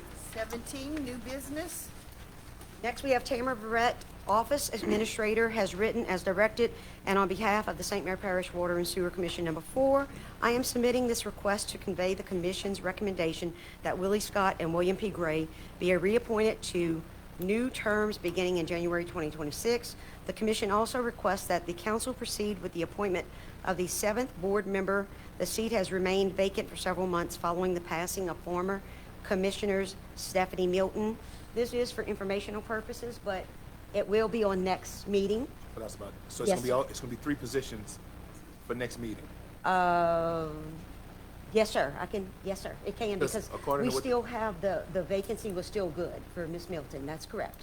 So the 2 gentlemen, they're already on that Theirs particular is board. coming up, It's that's coming up, right, and if you. When is that coming up? The next meeting, We should January the have the 2 that- 28th. So the 2 that are coming up, and then Miss Milton, who passed away, that position has been open for some time. If you instruct me, I can So go I'd ahead. like to have all 3 of those Yes, sir. positions on the next agenda Can do for, that. to be filled. I can do that, yes, Thank sir. you, ma'am. Thank you, sir. Have you received any applications other than those 2 gentlemen, or have they reapplied at all? Those 2 have already contacted me, I believe, and I don't think I do. I don't think I do, but I'd have to double check. I'm sorry. I can let you know tomorrow. So those 2 gentlemen are required to reapply again, or they contacted you and that's? Correct. Those 2 people would have to, yes, they would have to reapply with me. They don't have to do another application. Just call me, tell me if they have everything the Did they have same. contacted you already? I do believe they have, yes, sir. Okay. And is it, one more question, Yes, sir. is it customary to receive a request like this from an employee of the commission? This is customary. We have done, we have a couple of boards that send in their recommendations. Yes. Yes, sir. I think Water and Sewer Number 2 does it a lot, I and, just didn't know. yes, And sir. The levy district did that 1 year too. Something on. This has already been advertised? Yes, sir. It's in the process of being advertised. Okay. Yes, sir. So it's possible we could get some more inquiries? Oh, or yes, sir. interest? Most definitely. Okay, Yes, sir. thank you. Thank you. B, Kayla Ewing has written, she will be moving out of the parish at the end of this month and will no longer be able to sit on the Tourist Commission Board. I will thank her and advertise the vacancy. C, Matt Kidder has written, I will unfortunately no longer be eligible to serve on Wards 5 and 8, Joint Sewer Commission. Please accept this as my letter of resignation. I will thank Mr. Kidder and advertise the vacancy. D, Scott T. Berry has emailed, please accept my formal resignation from the Board of Adjustments. I will thank Mr. Berry and advertise the vacancy. E is discussion and action relative to appointment of Advisory Budget Finance Committee Chair and Vice Chair. What is your wishes? So move. I do have one question though. On Mr. Kidder, does he remain on that board till he's replaced? Is that correct? Most definitely, most of the time he will. He's going to be moving out of the Yeah, the law says that members continue to serve until their replacement is appointed. That's what I thought. Thank you. Exactly right. I'm not sure. Even if he doesn't, she, Qualifications? questions. If he doesn't Even if he meet, doesn't meet the qualifications to serve on that board anymore, because he's not going to meet the qualification because he's living outside of that district. He's actually living in the city limit of Patterson now. So, Yeah, he'll continue to serve until his replacement is appointed, yes. Right. He would still be a voting member until he's replaced.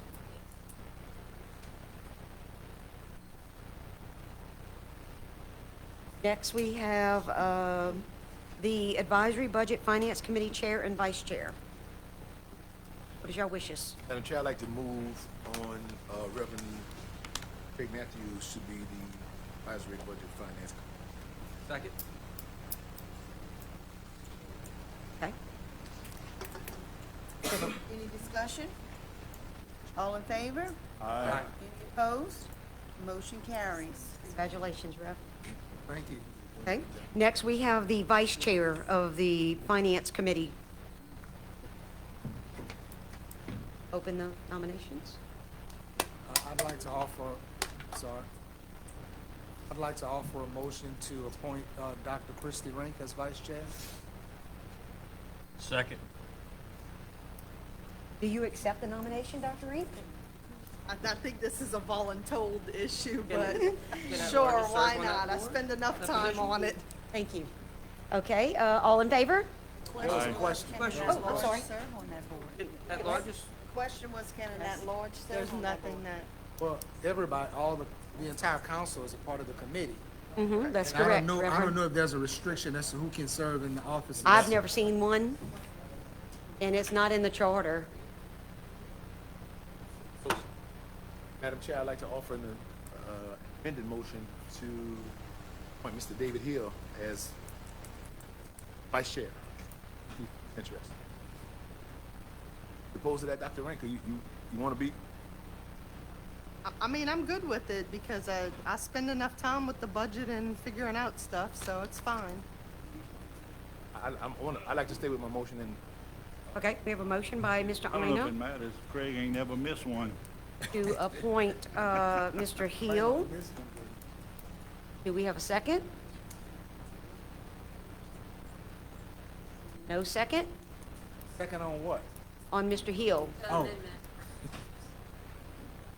I've been here too long. Appointed, yeah. Second, then we'll go back to the original motion for Dr. Rink. All in favor? Aye. Any opposed? Motion carries. Next, we have discussion relative to enforcement of the St. Mary Parish ordinances. Dr. Rink. And I know I really made that vague, but I really just wanted to kind of open up the discussion because if you read the way the charter's written, there's supposed to be a compliance officer that enforces our ordinances. So I guess the question that I brought up is, it got brought up based on that ordinance that we put through about the commissions actually sending us their budgets and everything else. So yeah, we could put all of these ordinances into effect, but who's actually enforcing them? So, is it somebody that we need to appoint? Or, it's a question directed at Mr. Paul, is there somebody within the administrative offices that could serve that purpose for us? Because a lot of it's gonna be secretarial duties, I'd have to give that some thought. That's why I 'Cause it's just a lot. wanted to Yeah, kind of I appreciate introduce it that. tonight. Yeah, I appreciate that.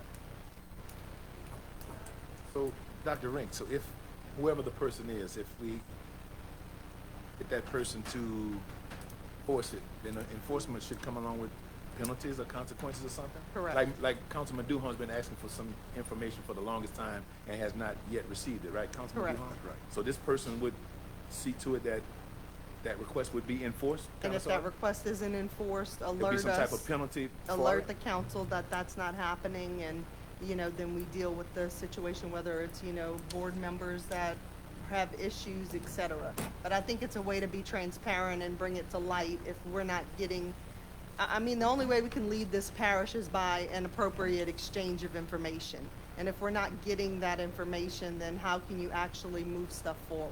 I guess what I was getting at is if it's enforced, do the penalties, are those penalties already in existence, or would they have to be So it would be created? something we would have to revise based on how we have our ordinances for our commissioners currently.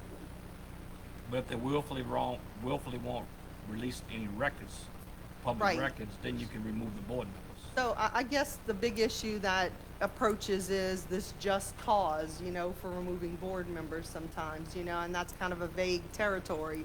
But if we have actual guidelines that are set out for these board members and they're not compliant with it, then obviously that meets the documentation we need for just cause.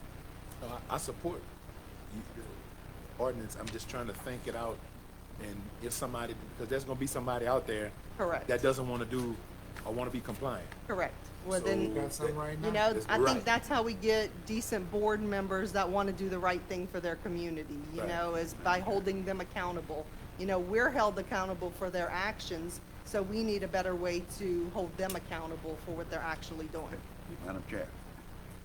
Reverend Matthews wanted, Thank you, Madam Chair. I just wanted to be reminded, isn't that the same job that we hired Dr. Tragle for a few years ago? for those of you that were around and can remember, Yes. under the Hannah administration, we had Dr.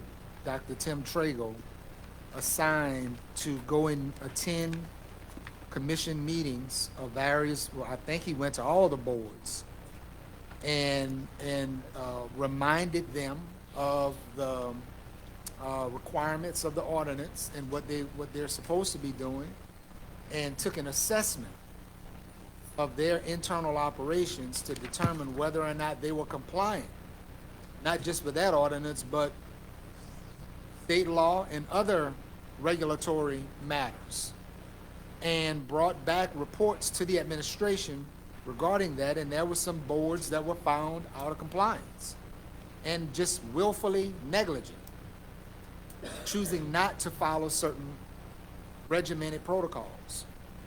And that was his assignment. That's all he did. Or commissioners took offense, if I recall correctly, took offense to him even being there, which is how some of this came about. Some of it was done for the consolidation, but yeah, that was a data gathering job. I'm not Right. sure what his actual title was, but I think since the charter listed as a compliance officer, they probably have to be titled that. So I'm thinking. That was just something I want to throw out there. Yeah, that's an excellent point. And so I bring that up because if it's something that already exists or existed past tense, then maybe we don't have to reinvent the wheel, so to speak. We can take what we already had from that description. If there was a former job description, I don't know, I didn't see it. But I know this man was there, he was doing this work. I was in several commission meetings while he was there doing it. And it appeared to be effective. And so if that structure or format is already there, maybe we can take it and tweak it, put the right title on it, because I don't think that's what the title was, and make it work. Can I say something? Okay. And I think there's some ordinances, and I don't know them all off the top of my head, that, you can quantify if they comply or not. For instance, you got to turn your audit in, you have to turn your budget in. That can be easily quantified. There's an ordinance that says they have to adopt our personnel policies. Well, boom, they adopt the policy, but how do we know if they're following them? If they're they're applying overtime like we do, if they're taking the same holidays that we do, how do we, and that's an ongoing thing that you'd have to have somebody, I don't know how we would see if they were in compliance with that. Right. For example, do we know if they're implementing and following sexual harassment prevention policies? Exactly. Which can be a huge liability, not just for those single districts, but for this entire parish. And that one, all those classes, in fact, I just took 4 of them this week, that they get a certificate. So there's evidence, there's proof that they did it. They did the training, but Right. does each board have a policy that governs how they're supposed to handle a complaint? Well, they're supposed to be adopting our personnel They policies. don't have HR departments. Has that, yeah. So that's why we Yeah. put And we do the get calls from requirement some for of them. to In their follow that defense, some of policy. them do call us and ask us questions. Few of them do. It's a can of worms, I tell you. I know, I opened a big can of worms. But it I'm needs to sorry, be but open. It needs to be It addressed. needs to be open. Okay, this is Mr. for the, Duhon? Lisa, this is for the record. 4 years ago, I requested tapes off a board. I got an oceaneering computer, and they told me I couldn't get it. That's coming from Eric, the planners. The attorney for the parish. How long ago was it the books that you asked for? It's been a while, huh? 2 years. Because I did ask Sam, I was requested public records request from Lisa. Sam came in the room and Sam said he could get it for me. I didn't get it. It wasn't there. It's still not there? It's still not there. 2 books. They're on the floor somewhere, stacked 3 feet high. This is their Drainage District 2A. Mr. Paul, would that be something that, you know, you and Jillian could bat around and, you know, in a month or so, kind of give us an idea of what options we have? Sure. Thank you. Okay. All right. So we are discussing, Dr. Rink, your F, or we're gonna take any? No, I didn't Just write it for discuss. action because I Okay. just wanted to put it on the floor. Okay, 17G, Dr. Rink to request an allocation of $500,000 from Wards 5 and 8 Sales Tax Fund for drainage and sewer system improvements in the Bayou Vista area. I'll make the motion. By Dr. Rink? Make a motion to table this. I second that, Dr. Rink's motion.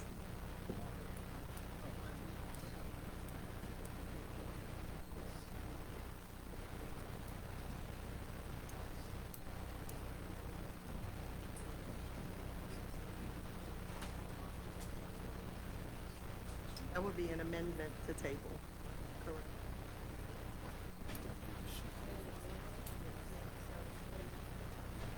Wait, I'm sorry. I can't hear y'all over there now. We had a motion to take up item G. We had a motion and a second, and then we had a motion to table, which amends the original motion, and we got a second for it, so now we're going to vote on the amended motion to table. Okay, so you did get a second to No, table. he didn't get a second. Okay, I didn't hear Mr. him. Adams made No, the second. He made a motion to second Adams Dr. was Rink's. seconded Yes. Dr. He made a Rink's. second to. So Hill's Dr. Rink's To move on it, tabling yes. was, So Hill now you're and waiting for a Abear. second to No, table. Patrick. Oh, We Patrick. received it. okay. yes. Okay. That's good. Voting on the amended.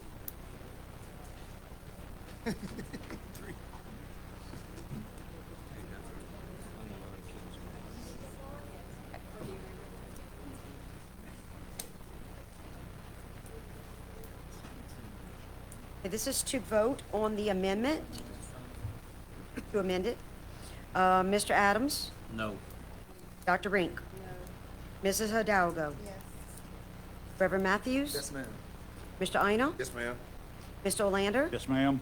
Mr. Hill? Yes, ma'am? Mr. Rolfe? Oh. Mr. Abear? Yes, ma'am.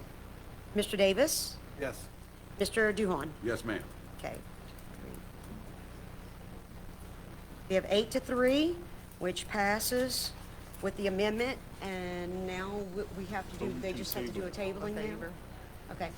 So now does he have to offer another tabling? Should offer to table it now, yes. Okay, Make a motion to table. okay. Okay, thank you. Motion to table by Mr. Hill, seconded by Mr. Abear. All in favor? Wait, Mr. Any Hill, opposed? Nay. Are we Oh, tabling this too? Next meeting. Okay. Sorry. Oh, okay, wait, next meeting. And how many noes I had? Dr. Rink? Myself. Okay. So, Mr. Adams? And Mr. Rolfe? Okay. Motion carries. Okay, next we have discussion and action relative to separate checking accounts for future generated revenues for each sales tax fund. Dr. Rink? I mean, we kind of beat this dead horse already, you know. Legally, we can't really kind of force administration, you know. I guess it needs to be more of a suggestion, you know, and that at some point we look to separate the accounts, you know, when it's feasible. It would be nice if it was a sooner rather than later situation. But I guess my other request would be, like we said earlier on in the meeting, that we just make sure we're doing a very good job of documenting those line items, so it's very clear how the money's being spent. Even though we know it's being spent for an appropriate purpose, but then at that point, you have that document you could just put in front of somebody that shows exactly where the money went. So, I don't know if anybody else has any, and I don't think we need to take an action on it. Madam Chair, if there's no further business, I move that we adjourn. I second I have that. a motion by Mr. Olander, second by Mr. Abear. Any discussion? All in favor? Aye. Any opposed? Motion carries.